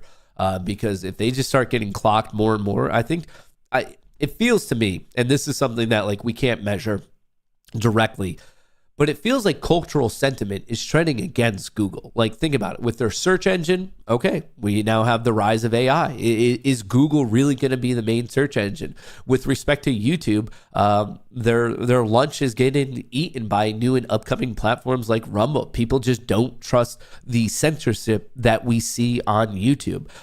They have other competitors in the short space, such as TikTok. Is Google going to go bankrupt and disappear? No. But are they as dominant with such a clear path forward as they were historically? Definitely not. I think there is a counterculture movement of people just getting sick and tired, like absolutely sick and tired of all the censorship. And I think that was actually really represented, especially in the last election here in the US. So for that, like, I just reading the general sentiment, reading the general cultural tea leaves, I don't really have much of an interest of being in Google. Don't really have much of an interest in being in Google. Well, I knew I missed it. That was the buy. 950 was the buy. It was a little too early for me. Now I have to wait for some sort of rejection, a higher low, and then a follow through. Fuck. I missed it. I missed it for the biscuit. Do you think IBM will become like, or Google will become like IBM? No, they are in wildly different sectors of tech. Wildly different sectors of tech. Also, Google they do have better tech and they have more cultural relevance than IBM. There was a class action lawsuit against Google a while back. All you had to do is say you used their search from 2014 to 2020. It was like $20 to $25. I have a feeling that there's probably countless class action lawsuits on Google if you start looking at the legal docs. Dude, NVIDIA is not stopping. Same with Broadcom. Semiconductors, which you could track with SMH, are just ripping right now. Ripping right now. I would love for Tesla to get this pop up to, I want it at 330. We have a lot of action at 330 on old Tesla. So the S&P 500 Delta Flow just peaked at 957, taking a bit of a breather going into the new hour. Same thing on the Mag 7, except there's no dip. The Mag 7, like yesterday, just rip city to the upside. Rip freaking city. How are mine? There we go. 223, 208, 148, and I'm actually down 17 on Apple. Apple not getting that follow through that I wanted. I guess I should have played NVIDIA instead of Apple. There was quite a bit of call buying on Apple yesterday, and I guess we're just seeing no follow through.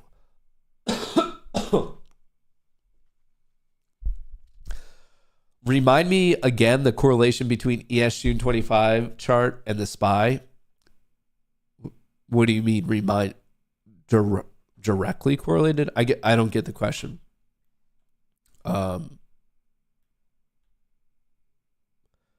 Yeah, I guess directly correlated would be the answer. Directly correlated with an R squared value of like 0.999999999. I don't know. I'm not following your question whatsoever, man. Between the ES futures contract and the SPY, literally, that's the answer. Directly correlated with an R squared value of 0.999999999.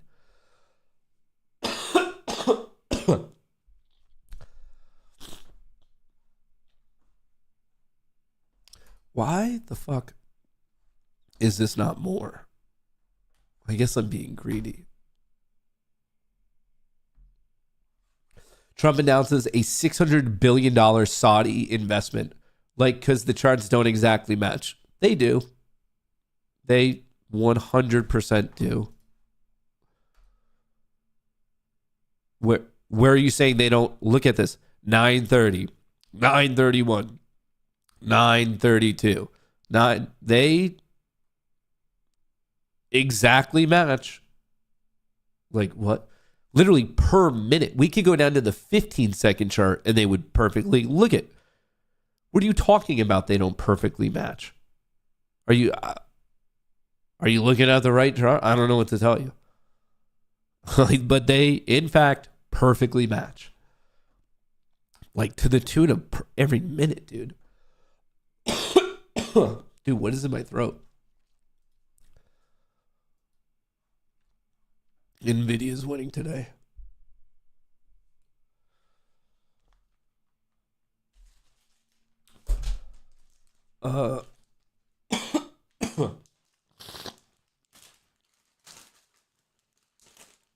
Very stable genius. He's live. Trump is live. That'd be the perfect opportunity for me to not talk. Where?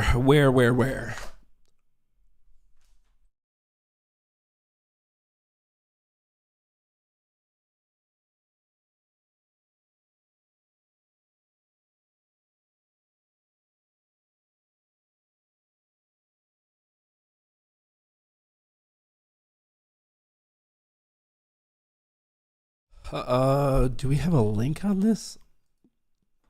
No. I'm trying to find anything that tells us what the hell. All right, Tesla finally going. That's what I wanted to see.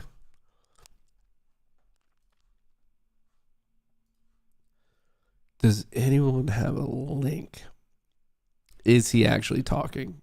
This is probably the first realistic question. Is he talking? Yes, no, maybe so. All right, I found this.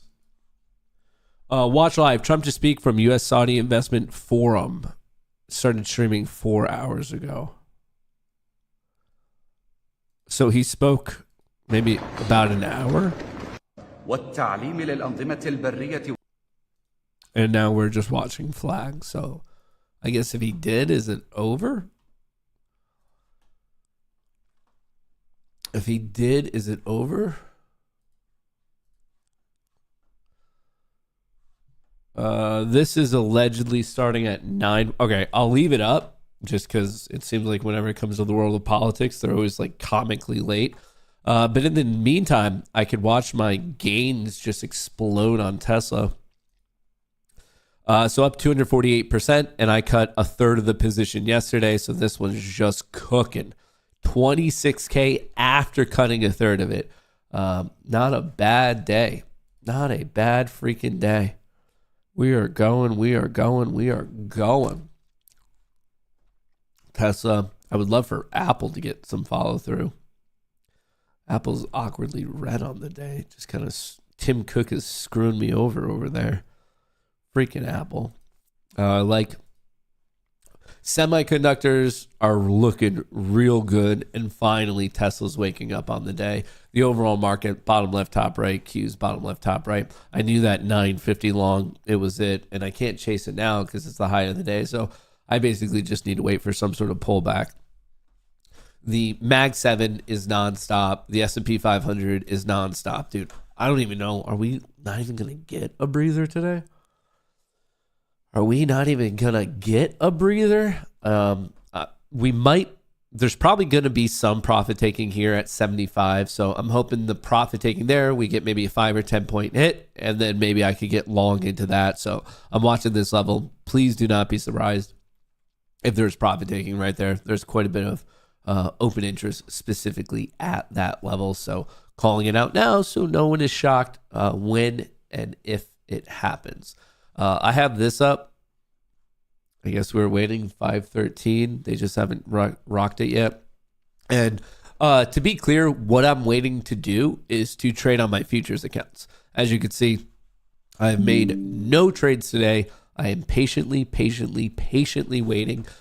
So if you want to join the fund and trade with someone else's money, you can get 80% off. The eval will only cost you like $33. Just use that code GOONIE, G-O-O-N-I-E, to get you yourself that fat discount. The fat discount. All right. Now I'm just waiting. I can't chase this. That seems inappropriate. All right. Well, it's not really chasing. I do already have some exposure to it. 72. Maybe a little bit of a pullback here. 5 minute, 10 minute, 30 minute, 4 hour, all bullish. 5 minute, 10 minute, 30 more, 4 hour, all freaking bullish. Oh, just gotta wait. I really don't want to chase it. This was the pullback by like 950, dude. I think we could all agree that was the trade of the day. Go long at 950. You could risk the 949 or the 943 low. You went long. You're right now. Your stop's already at break even. You could probably let this grind out all day. You could probably just let this wait until the end of the day and be like, all right, let's come back and see how it looks at 4 p.m. Like, it's just going, dude. Are we not even going to get rejected here? If this does break out, then we're talking 5,900. Maybe it's an overshoot. Maybe I find a base here at 58.75. I just need to find a reasonable risk point that I could go long on my like little scalp trades here today. It's just the train may have left the station without me. You know what train's leaving the station? And I happen to have a ticket to this train? Is old Tesla. Old Tesla. What are we up? 267%. This was called out in real time on May 8th to everyone in the Discord. Don't believe me? Go ask them. And I just happen to be up a nice $28,000 on that in 5 calendar days? Oh, I do need to set an alert though. Add alert. I just need to be careful because the farther it goes, as I can show you right here, there is quite a bit of interesting. Oops.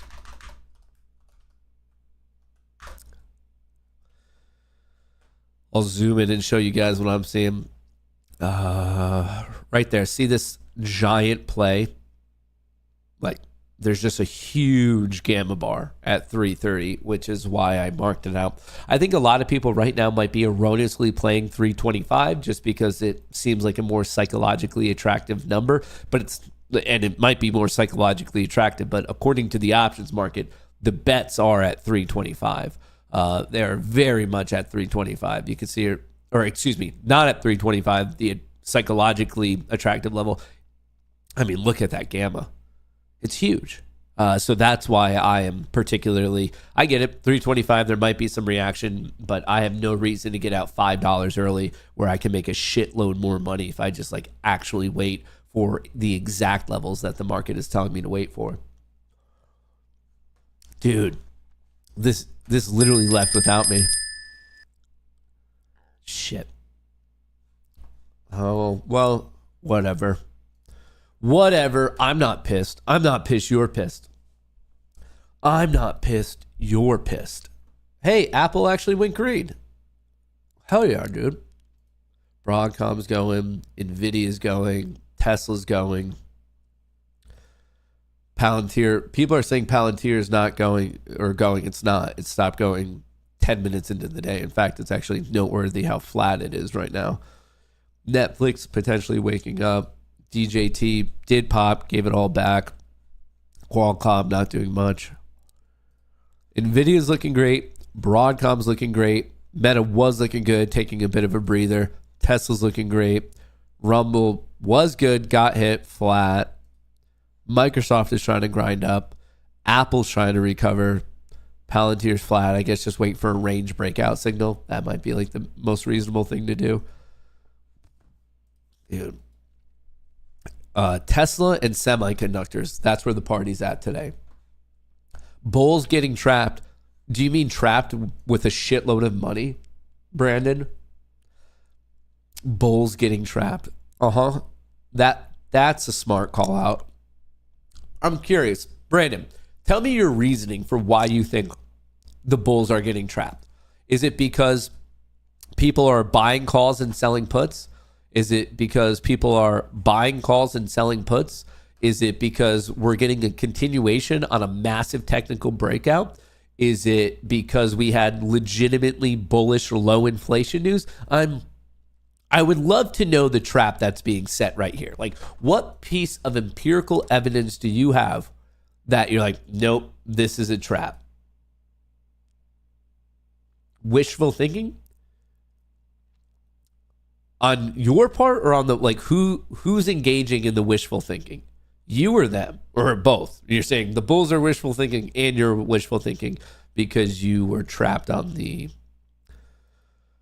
short side. What? Why would anyone be going short into this? That was a crazy. If you went short into this, you were like purely guessing because the price action was against you, the price momentum was against you, and the options, like literally all three major things. Price structure, price momentum, and options flow were all against you. If you went short into this, you were just seeing things that you wanted to be there that were, from an empirical standpoint, just not there. Matt, what's your reach target for upside on SPX today? As of right now, 5925 would be my reach target, but I might need to update that. No, it's still 5925. 5925. This is my reach target on the day. And then this is my basically target 1, target 2, and now we're seeing if target 3. It's 1011. We did get a little. Is that the only pullback we're going to get? What is this, a pullback for ants? That's what the market's going to give us? That little thing right there? This is it?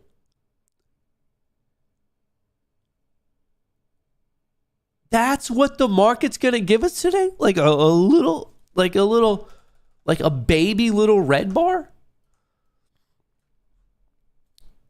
Holy shit. It is.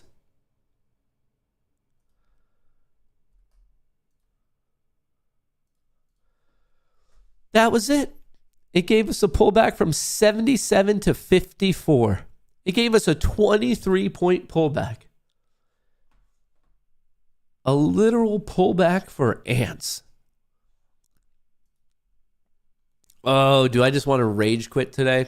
How do I want to play this?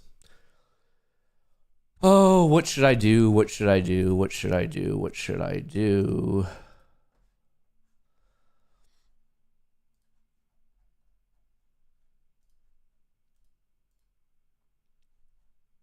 And seriously, dude, it couldn't give us a little bit more. It couldn't give us like a 40 or 50 point pullback. It had to only be 20. But days like yesterday, it does a 100 point pullback. That's uncanny. That's unfucking canny. And we bounced right off of that level. Fuck it. Order submitted. Fuck it. Fuck it. Fuck it. Oh.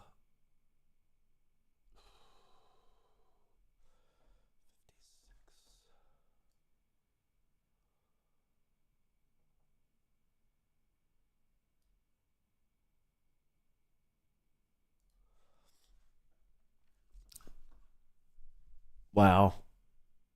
I'm not comfortable with it by any means. That was way too small.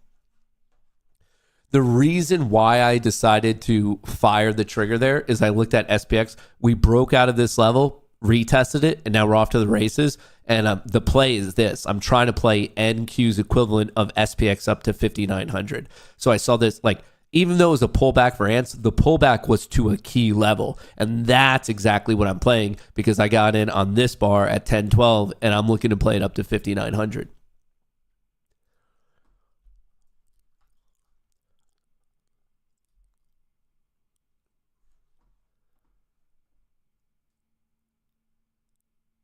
Oh, I messed something up on my orders. 56.25.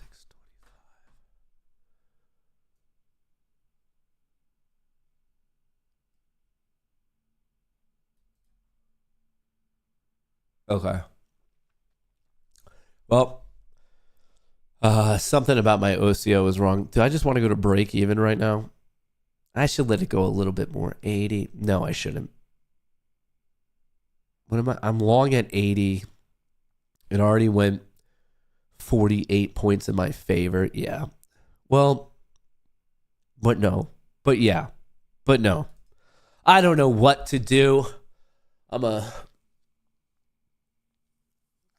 glass case of emotions today. I'm just going to let it cook. I'm just going to let it cook and pray that there's not a pullback. And if there's a pullback, I just get blown out. Whatever. Whatever. Nvidia's going. Tesla's going. How's Apple? Apple. All right. Showing a little bit of life. I'll set an alert for Apple getting above 212. Add alert there. We'll come back to that if that happens. Nvidia's looking great. Broadcom's looking great. Meta was looking good. I would love to see it above 652. Tesla's looking great. RUM's recovering. Microsoft's looking good. Apple's recovering. Palantir's still flat after a pump. MSTR is actually the odd man out. MSTR is like looking abnormal to the rest of the market. Looking a wee bit abnormal. A wee bit. SPY won't stop. Well, I can give you an idea of where it's going to run into its first resistance right there, brother. I can give you a pretty clear idea. All right, I'm going to set an alert a little bit early just in case it gets smacked. I just put it, the key level is 5,900, but I'm watching 58.98. So I'm watching that real close. Real close. So I have that alert set there. We're not going to miss it. I'm also here. If Trump starts speaking, please yell at me. I don't want to miss it, but it was supposed to start at 9:45. It is now 10:17. I don't know what's going on. Hey, I almost hit my money. Hey.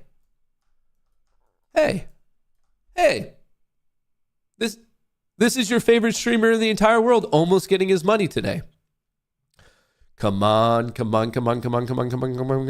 You can do it. Everyone start doing your chants. Do whatever you need to. Start doing your chants. Come on, brother. You can do it, Mr. Market. Just a couple more points. Where did we get to? We got to 46. I need 56. 10 points and counting. Come on, brother. Come on, brother. Come on, brother. Oh, brother. Don't embarrass me. Don't do that thing where we get close and then it tilts and then I end up losing money and then I rage quit. Let's not do that again. I know we've been there before. I know we've painfully been there before, and let's not do those again. Let's not do those again. Raise your stop to break even. I would do that normally, but you cannot, or I'm of the opinion you can't do that when you're building out your buffer, the initial buffer, which is 2.5K. Because at that point, the pull up, or if it pushes and it comes back, it's effectively equivalent to a loss anyway, because it's basing it off your unrealized high, but it stops the trailing after you make 2.5K. So moving the stop up to break even is 100% what you should be doing, in my humble opinion, after you already take care of your buffer. But I have not taken care of the buffer. So right now I kind of just need to go for it and either hit the money or not hit the money. Because remember, the unrealized drawdown is exactly that. It's based off your unrealized high, which is very, very important and very, very different than your realized high. So for example, my high value is now based off of 21,246. So any pull down from there, it's going to be basing it off of that, even if I were to lock my gains in here. So I'm kind of in a specific edge case scenario where it kind of forces you to trade in a way that's not so smart. Not so smart. So I'm definitely not a fan of it. It's what happens when you're in the initial buffer build out. It sucks, but it is what it is. Like right now, the drawdown rule that you might be violating, the 2.5K drawdown, mine's going to be based off of 46, even if I lock it in here at 20. So it just sucks. It just is what it is. It is what it is. But from a standpoint of quality trading, I fully agree that that's what you should be doing if you didn't have the buffer drawdown to worry about. Matt, were you a software engineer? Yes. I studied computer science and statistics, which makes you pretty well suited for trading if you can get your discipline in check. Makes you pretty well suited if. Oh, fuck. How much is this going to pull back? All right, Mag 7 taking a bit of a breather. S&P 500 taking much more of a breather. Look at this.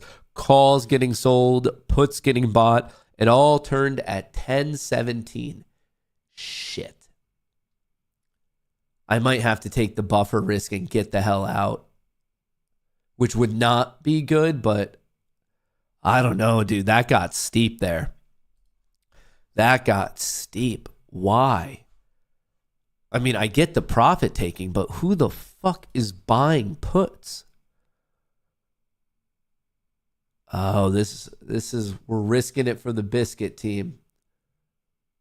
I am not a fan. That's 1,200. Shit, dude. If this comes back to break even, I'm going to be giving up half my buffer. Oh, this is not what I wanted to see.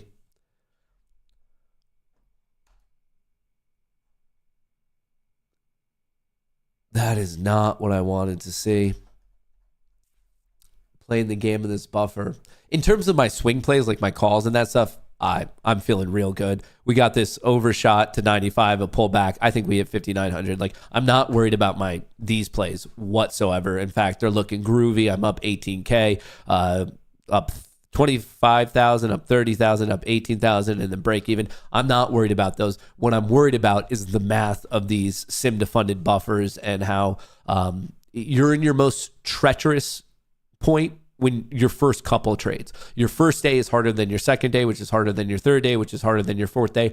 It is your first couple days where you're in a tough point, and it undershot it by 10 points, and I now basically it's going to come down to is lady luck on my side.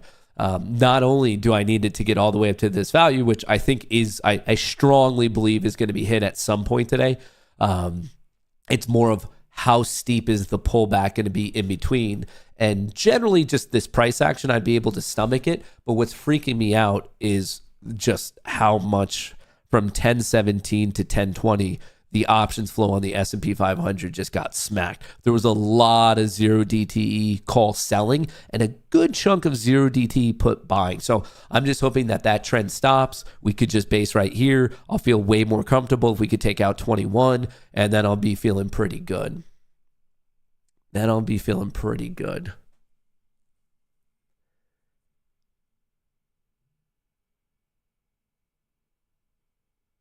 Wait a second. I have somewhat of a crazy idea.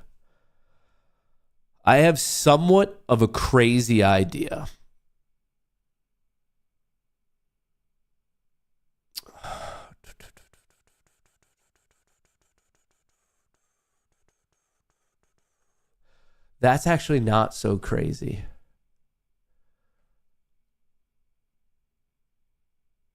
Do I have the balls to do that? Do I have the balls? Do I have said balls to pull this off?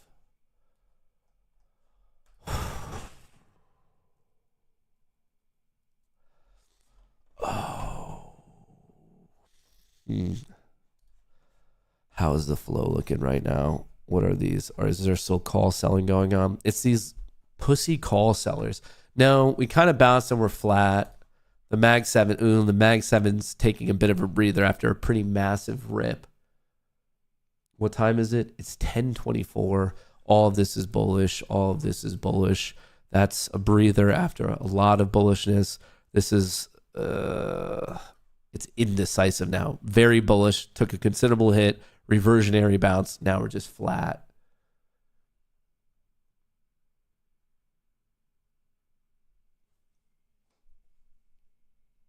And now we're, from a price perspective, we're just range bound. We sold on all those calls getting sold and the puts being purchased. And ever since 1020, we were just perfectly within this range.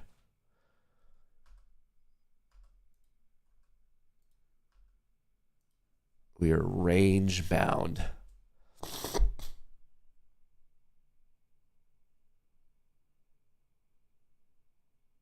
So my idea was doubling down right here because then my profit target would just be right here. It'd be super, super close. Obviously, I didn't do it. And right now I'm kicking myself because it looks like it would be about to hit it. Oh, well, maybe doing the non-degenerate thing is going to pay. I was really, really close to adding right on this breakout because it would move my profit target to where my cursor is now. So if we hit that on this pump, I'm going to be, I would have almost hit it. I would have gotten real close and I would have hit it. So had I done the degenerate thing, I would already be done on the day. Had I done the degenerate thing, I would already be done on the day. All right, so there's two ways you can handle this situation when you're dealing with the buffer issue. You could either be super aggressive or super non-aggressive. Those are basically your two options. So you could be non-aggressive and not move your stop at all and basically say, hey man, it's going to hit my profit target.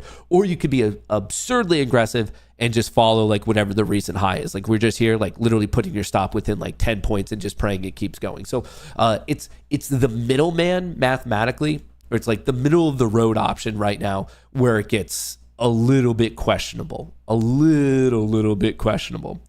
Locked in 1,625 and passed my eval. I'm a little bit scared because you're trading, but you also didn't know about the SPY and ES testament. So please just, I guess, be a little bit careful because it sounds like you're YOLOing some futures and yet you didn't seem to really know the relationship between futures and ETFs. So please be careful. Please be careful. All right, what do we have here? Are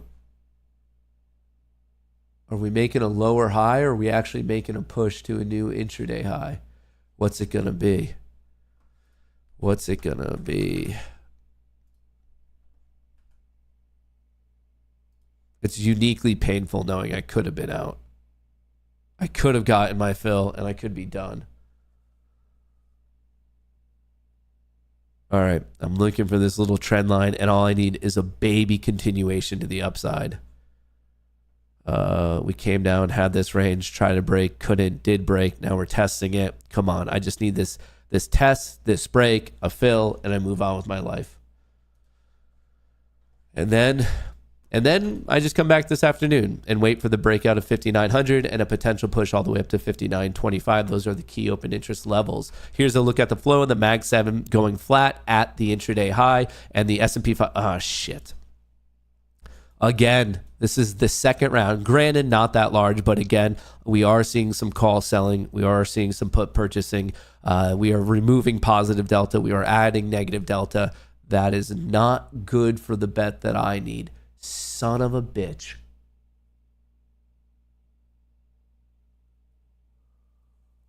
Oh. Microsoft is cutting 3% of all workers, just reported by CNBC. I always thought Matt traded SPY. Don't know where you got that. You literally just made that one up. You thought I normally traded the SPY? I would actually say I kind of rarely trade the SPY. Generally, I'm trading either SPX or NQ. Sometimes like individual equities such as Nvidia or Tesla or Broadcom.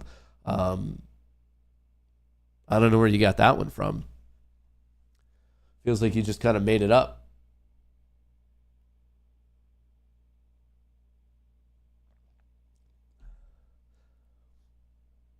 Shit. I'm not liking this. I am not liking this lower high. The drawback. The drawback is what? 35 points. That's $700. If I pull the ripcord right now, it's somewhat manageable. It's somewhat manageable.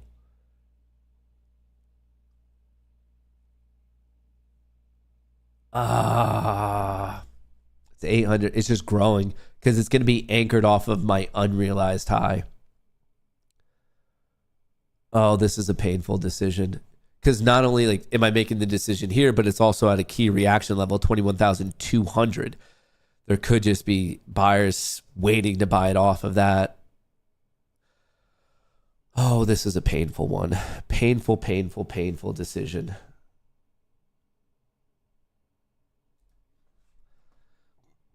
I mean, it's such an evident trend line. Had I not traded, I would be trading this trend line breakout. That would so obviously be my trade of the day had I not already had a position. I'd be like, okay, cool. We ripped. We're taking a breather. We have our first succession of lower highs. I would set an alert right there. I would wait for that alert to fire. If it does fire, I would take advantage of it. And my risk would be whatever the recent low is on that. Like it would be kind of a painfully easy one. Speaking of that, we actually just had Piper fire. But no, I had to already be in the position.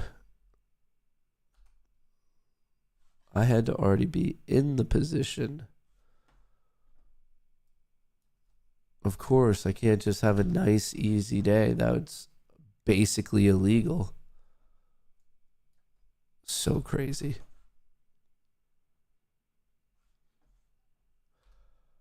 All right.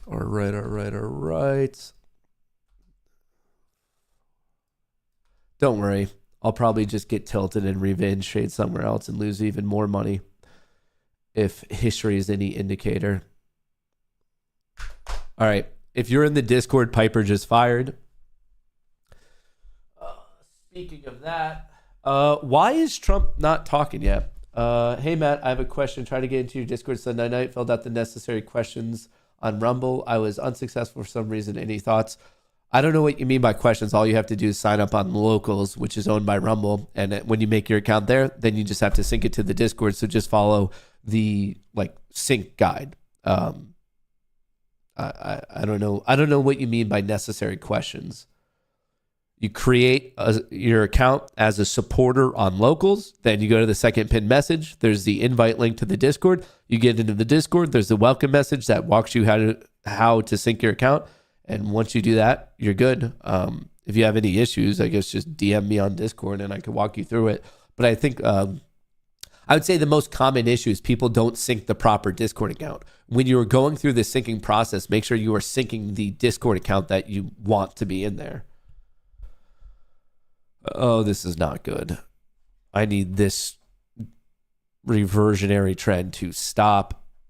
And what's so painful about it is I know at some point it's going to stop. I mean, look how strong the Mag 7 is. Like, it's just absurdly strong. It's the issue is just there's too much profit taking right now on the SPY. And the way the math is on these accounts is if you pull back enough, you just get absolutely demolished. Absolutely demolished.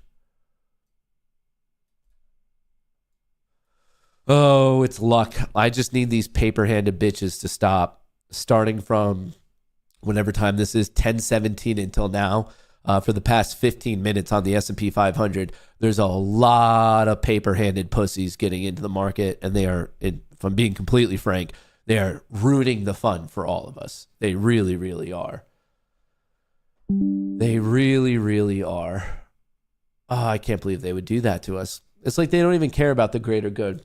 It's like they don't even care about the rest of their degenerate brother. And they're like, no, I'm happy with the profits. Like all these guys taking their profits before key levels even tested. They're literally taking their profits here when the key level still has some room to go. Oh, it's frustrating. It is beyond frustrating.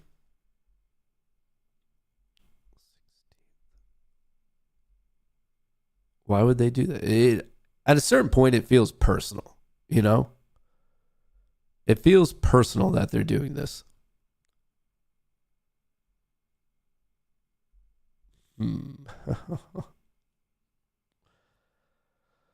Oh, I just need this trend line breakout. Come on. Give me the trend line. What is the correlation between the SPY and the Q? It changes, but they're pretty highly correlated. But one's the those are two different indices. The SPY is the S&P 500 ETF, while NQ is the futures contract on the NASDAQ 100. Tom from MySpace, racial. It does feel almost racial. All right, I'm going to set it. I'm basically just waiting for this trend line breakout. That's my major watch. And by major watch, I should clarify that it's my major prayer. Like I'm just praying that happens. And we'll see. And we'll see. NVIDIA is looking great. Phenomenal, spectacular, extraordinary.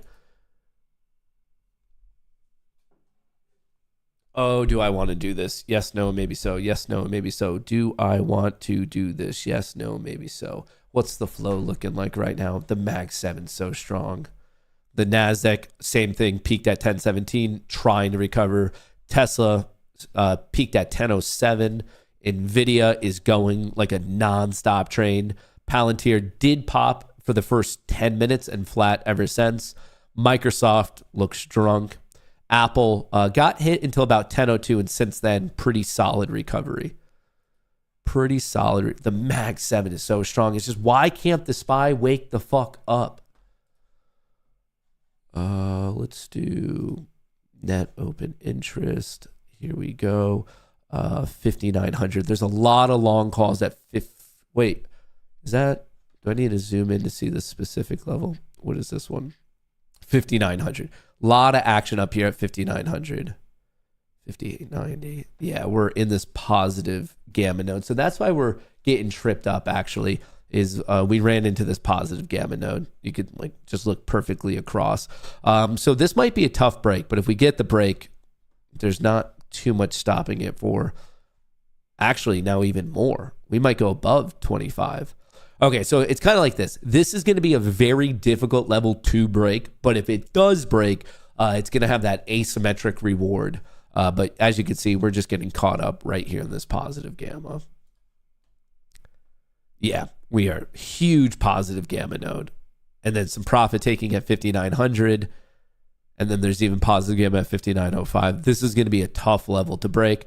But if it does break, okay, I guess I was a little harsh before telling everyone who was taking their profits that they were giant pussies. I would say that now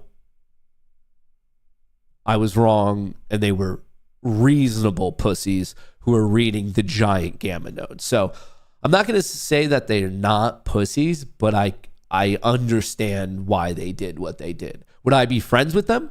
Would I go barbecue with them, play a little backyard badminton? No. But I also, I see why they reacted the way they reacted. I get it. So maybe I was being a little harsh. Maybe I was speaking a little bit out of school there, but I still don't like them. I don't like the cut of their jib, but I understand the cut of their jib, if that makes sense. You know, like I get it now. I get it. All right, let me put that down because apparently this trade is never coming. Let me reload this. Trump still not talking. White House scheduled. What is today? Well, we don't need their cookies. The president participates in a Saudi-U.S. investment forum, 4:45 local time, has not started. That is almost an hour ago. And then I guess their president is leaving in about 40 minutes. And then he's leaving. All right, seems like the whole schedule got pretty messed up today.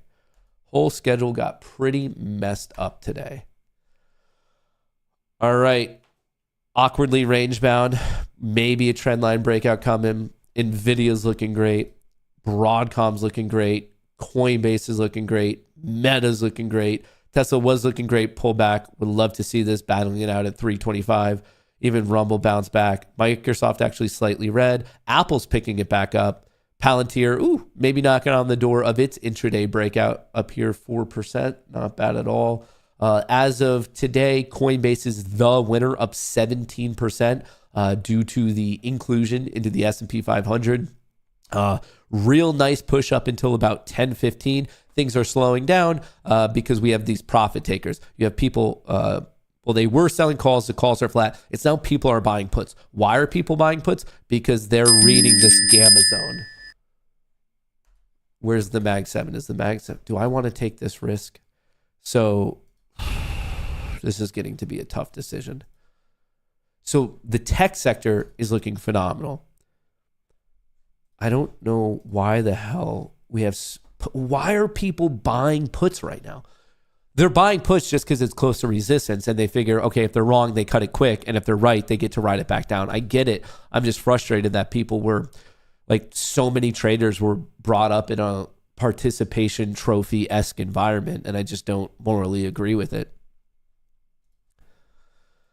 Yep, we are testing this trend line again on the NASDAQ. We kind of overshot the trend. We undershot the trend. And we are now once again knocking on this door. And for a second there, I thought I was going to get lucky. But alas, there's too many put purchasers. The delta, we basically, for this to have that chance of going to 5,900, the put purchasing needs to stop. It's just adding too much negative delta. So it's a patience play. Well, it's a patience play and a luck play. You have to have the patience to see and wait, will luck play out? There's not necessarily a move that can be done right now because all those 0DT puts, people are just, for whatever reason, buying protection. And obviously it is working. Even though tech wanted to break, we just got smacked. And right now, we just have the succession of lower highs and lower lows. So ever since 1017, the price trend is favoring the bulls in a very short time period. Maybe we're setting up for an inverse shoulder, head, shoulder. That would be an interesting play right here. Shoulder at 1021, head at 1030, additional shoulder at 1041. You would have confirmation of that on the neckline breakout, which would be 21,237. But the way this is trending right now, it's just I'm looking over here. It's just, well, now it's not just puts. It's people are selling calls once again. It's just the delta value of the S&P 500 complex is just simply not holding, and we need that to stop. And how long has it been? It's now been 25 minutes of the delta just dropping. So for this to have any hope of a continuation, look at that. We're still just getting smoked here. For this to have any hope of a continuation, this options trend has to stop. And if anything, it needs to look more like the Mag 7. But now even the Mag 7 starting at 1040, you have some profit taking. People are getting tired of it. They're like, oh, this is bullshit. Fuck, that's a bummer. Tech was trying to keep the world alive today. It really was. The tech sector was putting the entire market on its back, but we just have too many right here. Call selling once again picked back up, and now you have put purchasing as well. Both, one is removing positive delta, the other is adding negative delta. Both have the mathematical impact of dropping the overall delta value. So for this to have any hope of getting that trend line test and breakout, you have to see that trend change. And until you see that trend change, there's no point in playing that because you're literally fighting like the current real-time option trades. The RSI is above the 1 hour and 2 hour and 4 hour LO. It can't keep going forever. That's actually kind of a really silly input, like on the situation. No shit, it can't go on forever, but that doesn't mean it can't pump up another 20 points to a key level. I don't get it. Like, I think people focus on easy technicals and easy indicators like you are, Durley, just because you're like, hey, I learned this video about RSI. At a certain point, who cares? RSI is backward looking. You are trying to make a future forward-looking prediction based on something that's already occurred. The entire calculation on the relative strength index is on the previous bars, as in where price previously has been. So you are attempting to run it forward and say, no, that previous price has some sort of impact on future-looking price. What? Why?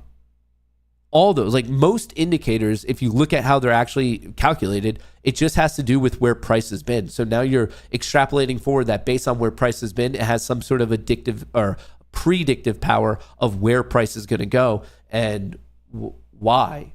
Like your coder's right. Yeah, most indicators are lagging. Exactly. You're using a lagging indicator, not a leading indicator. You're using a lagging indicator to try to predict where we are going. Your levels you pick every day are backwards looking. What? All right, I'll play your game. How are the levels I pick every day backwards looking? Please explain that to me. You know, this is now your show and you have something important to say. So, JRAS, explain to me how using the current options levels are backwards looking when options expire in the future because they're options. But hang on, class, apparently we have some genius in here today. So we have a guest lecturer. JRAS is going to explain to us something that the market's never found out, that apparently options are now somehow backwards looking. But folks, be quiet. He's a genius trader. He's an absolute lights out genius trader. This is his opportunity. It is rare that we get guest lecturers in here to explain to us something that apparently the world's never heard before. So please give him. He's shy apparently. He went quiet on us, but maybe if we give him a little bit of a round of applause or something like that, we just need him to feel comfortable. Come on, JRAS, explain this to us. Like you felt the need to disrupt the entire lecture hall. Just saying once it's overbought, it will go down, LOL. That's all. Well, that's wrong. Because people who trade choose your holy option levels on previous price action. Oh man, I didn't know that we were dealing actually with a retard. That's not how it works.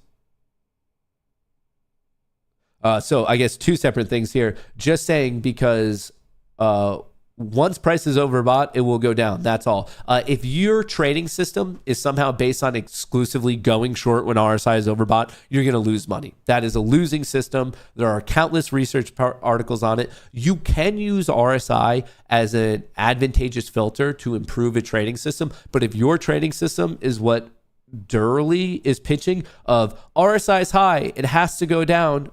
No, it actually doesn't. In fact, the more RSIs that align, like if you have various time frames that are all suggesting overbought, indices such as the SPY and the Qs, it's actually the opposite. They have a higher proclivity for a continuation if multiple time frames are overbought or oversold. Then it would have a higher proclivity for continuing to the downside. So there is some, for whatever reason, a statistical edge where there's a mismatch. Like, for example, let's say the 4 hours fine, the 30-minute is overbought. Yeah, there is actually some math suggesting that there's statistically some form of a pullback. But if you see the 4 hour, the 30-minute, and the 10-minute overbought, it actually inverts, and it's more statistically likely to continue in that favor because it's some sort of representation of just like current momentum going on in the market. So be careful with that. It feels like whoever taught you RSI, and I assume you just watched like one basic video and you think you're some sort of genius,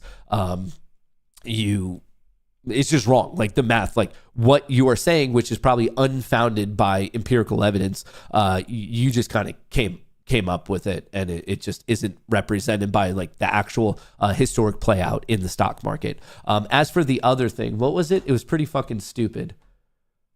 It was pretty stupid. Ah, fuck, I missed it. You guys talk too much. Well, now I can't find it. Congrats to all you people chatting too much. Now I have to scroll back.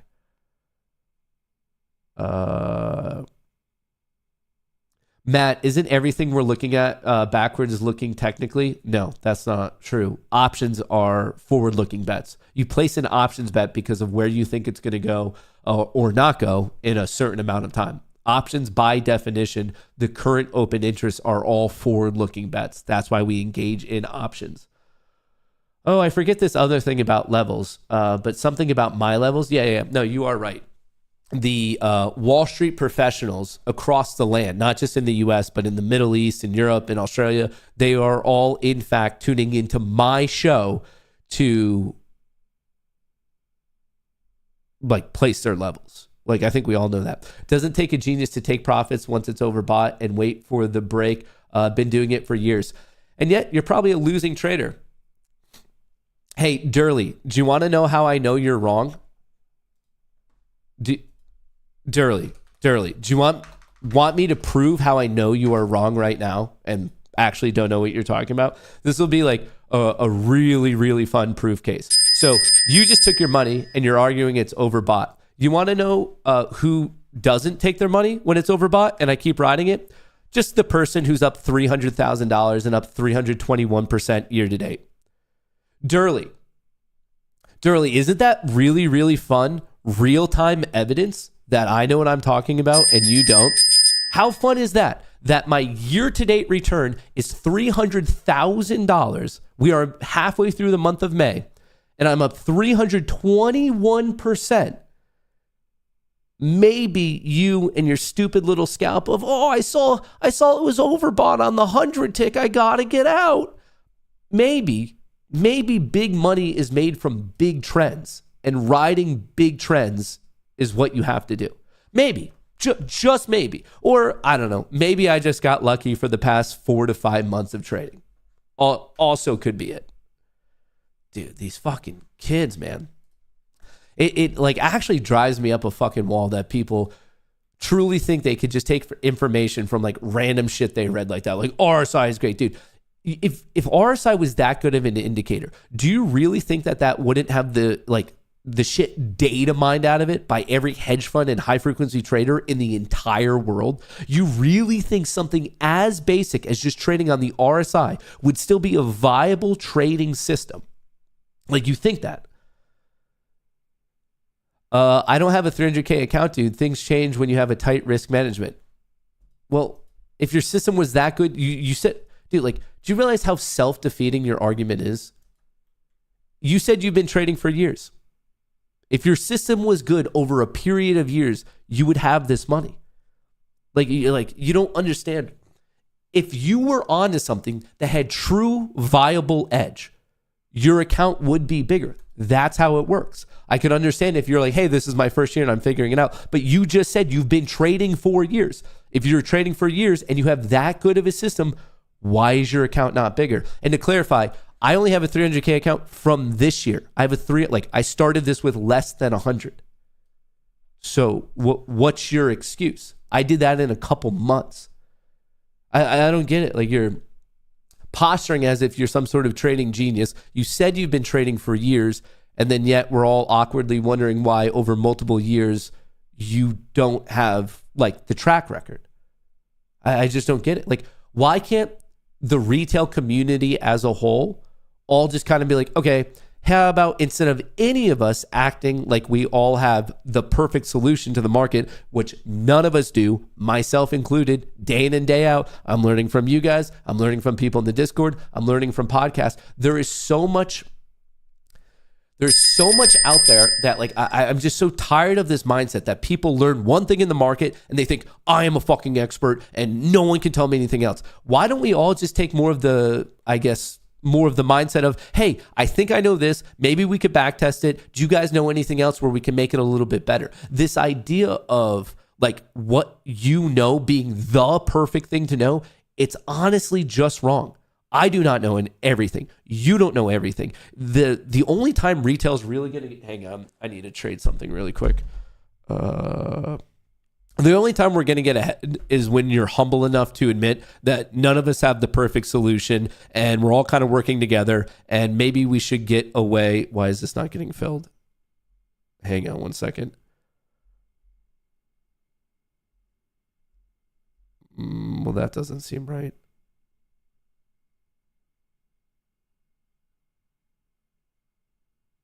Okay, I just got my fill. This idea of, I see it all the time, is that people coming in the market, they are taught one thing and they believe that thing is the end all be all thing and there's nothing better and it's 100% right. And unfortunately, people don't go through the steps. Actually, I almost got my fill on that. They don't go through the steps to test, like, is it actually backed? So I was there too. I remember when I first started trading, I was taught about RSI, overbought, oversold, and you're using that. And for whatever reason, you learn it, you put in the effort, and you think it's like the end all be all. And what's interesting is how many people who are taught about RSI actually back test it to know if it's true.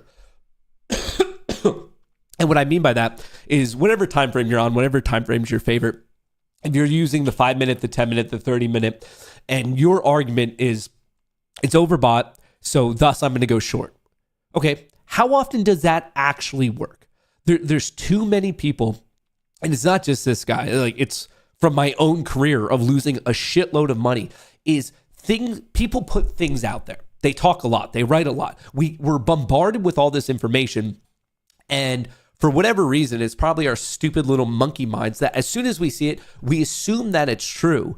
And the crazy thing is, especially in the retail sector, so many of the things that are taught are actually inaccurate. As soon as you start doing like a little bit of research on it, a little bit of talking to ChatGPT and asking it of like, well, what are the odds of this situation? You actually realize that, well, some of them are 50-50 anyway. Hang on, here we go.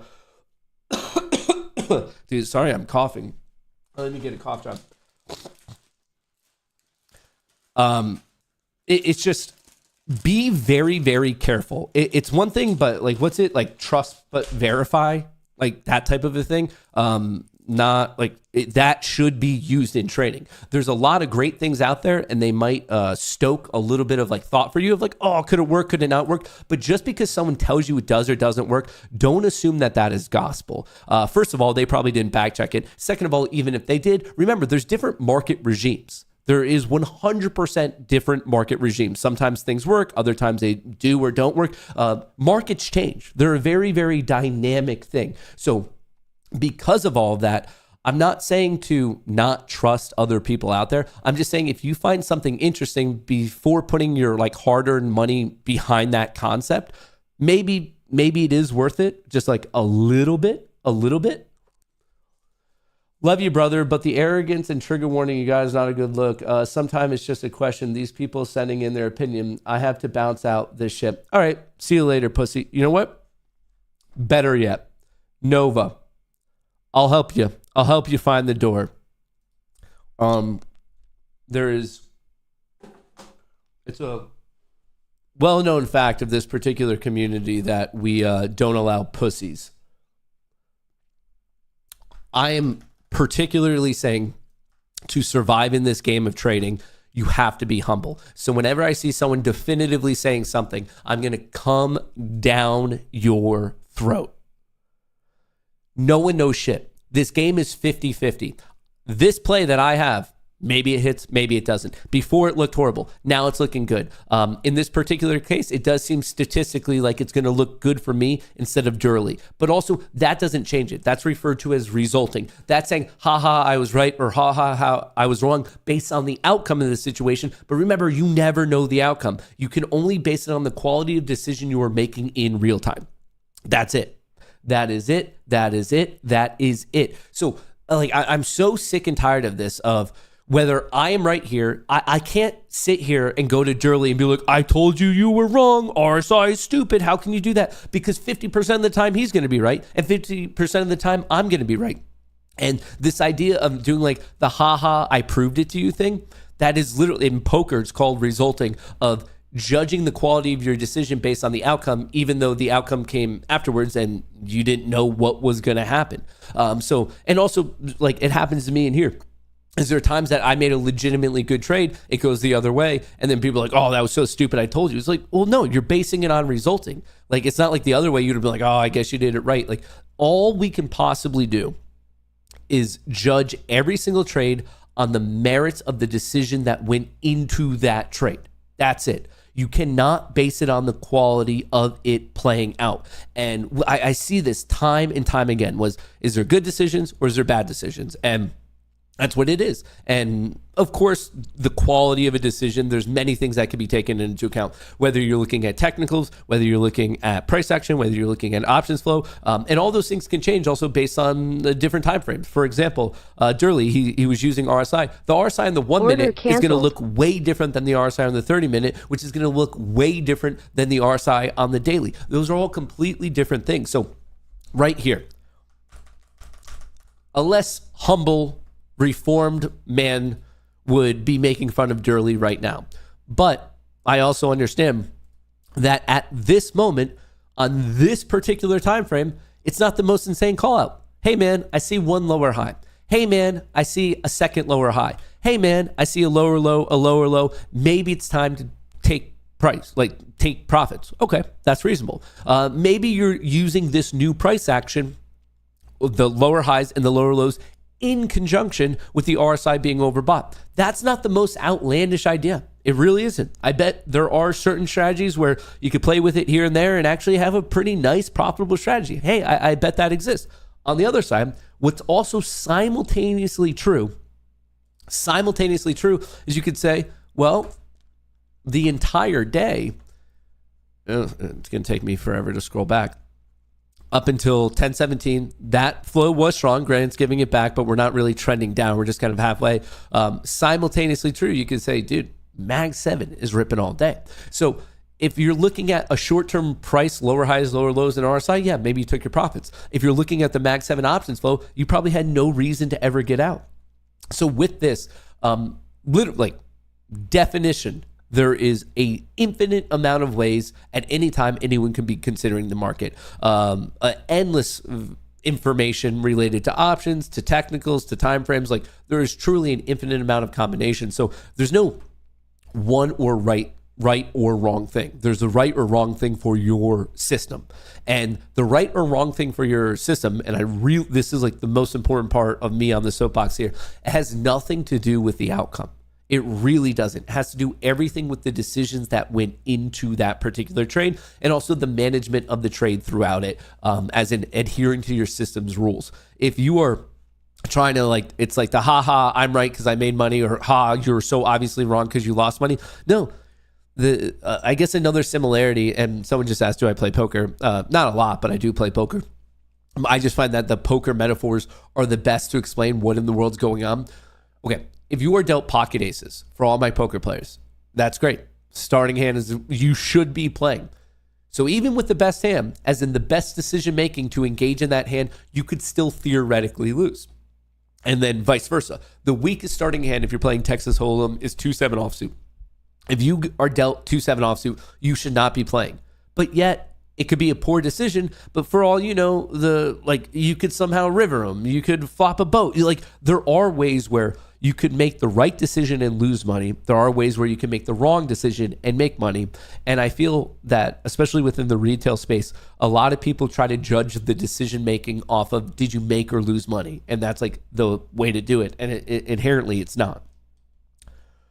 How far back do you use to determine trend lines? Keep the high of the day or something else? That's another great question. They're all valid. It depends for you and the time frame that you're trying to trade. If you're a scalp trader, there's probably no point in really using a daily trend line. If you're a swing trader, there's probably no point in you using a 1 minute trend line. The trend line should be the trend in price that you should care about should in one way or another relate to the time frame you're in the trade. What matters to swing traders and investors is far, far different than what matters to scalp traders.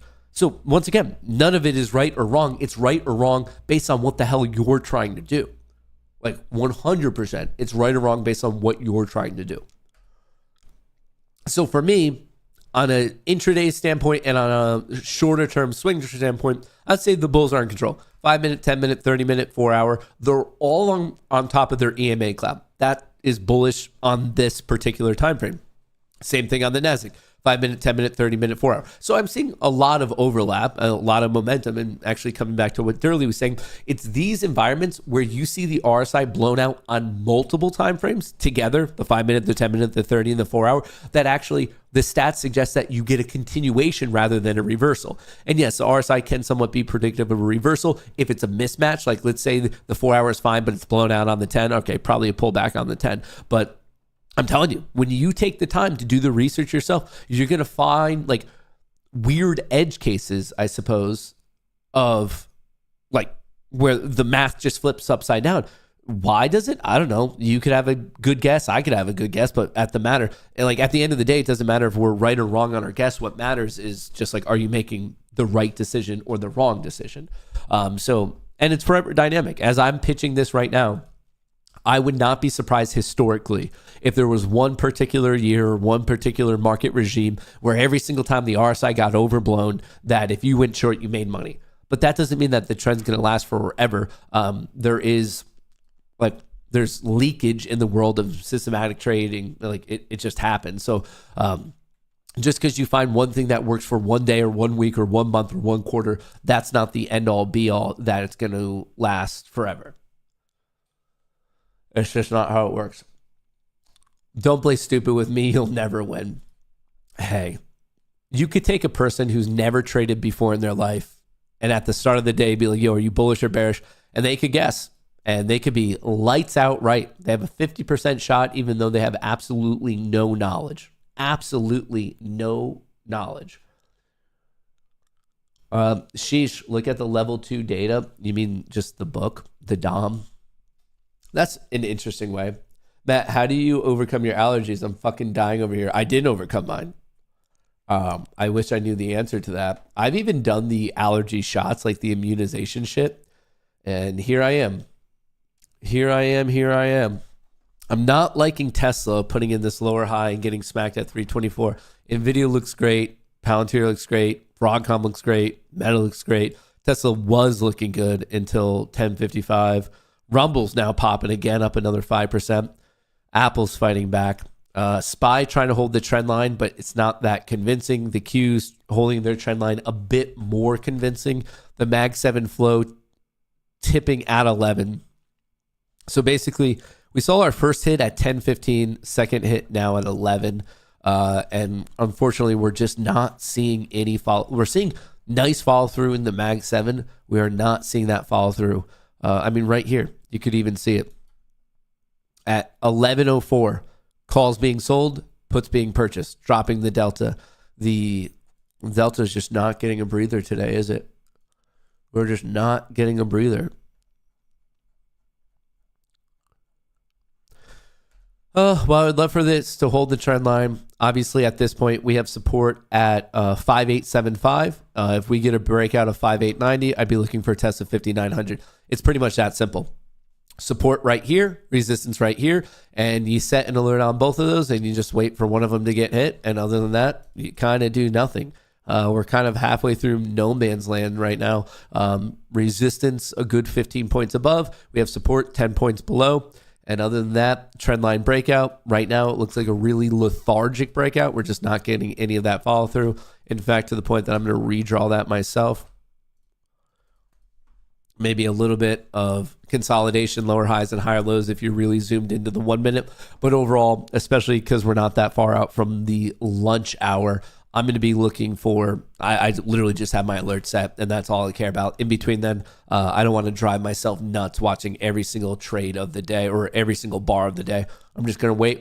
I'm going to be hopeful that we get the follow through in the breakout and the SPY stops acting the way that it's acting, but obviously time will tell. As you can see here, what I should do is make sure I canceled all my orders. Cancel orders.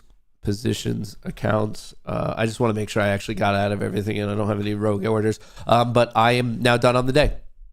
1.5K on all 20 of my Apex accounts. And then these take profits, I just want to be clear, these are evals. So it's not like I'm good and made that money and I could take it out. These are the evals. I just need to trade for like 2 more days or something like that till they go back to being pros. So the take profits are in the eval stage. The Apex are in the performance stage. And obviously, if you want to trade with someone else's money, check it out. Use that code GOONIE, GOONIE. And remember, when it comes to trading, I know people get mad at me for saying this. No one can predict.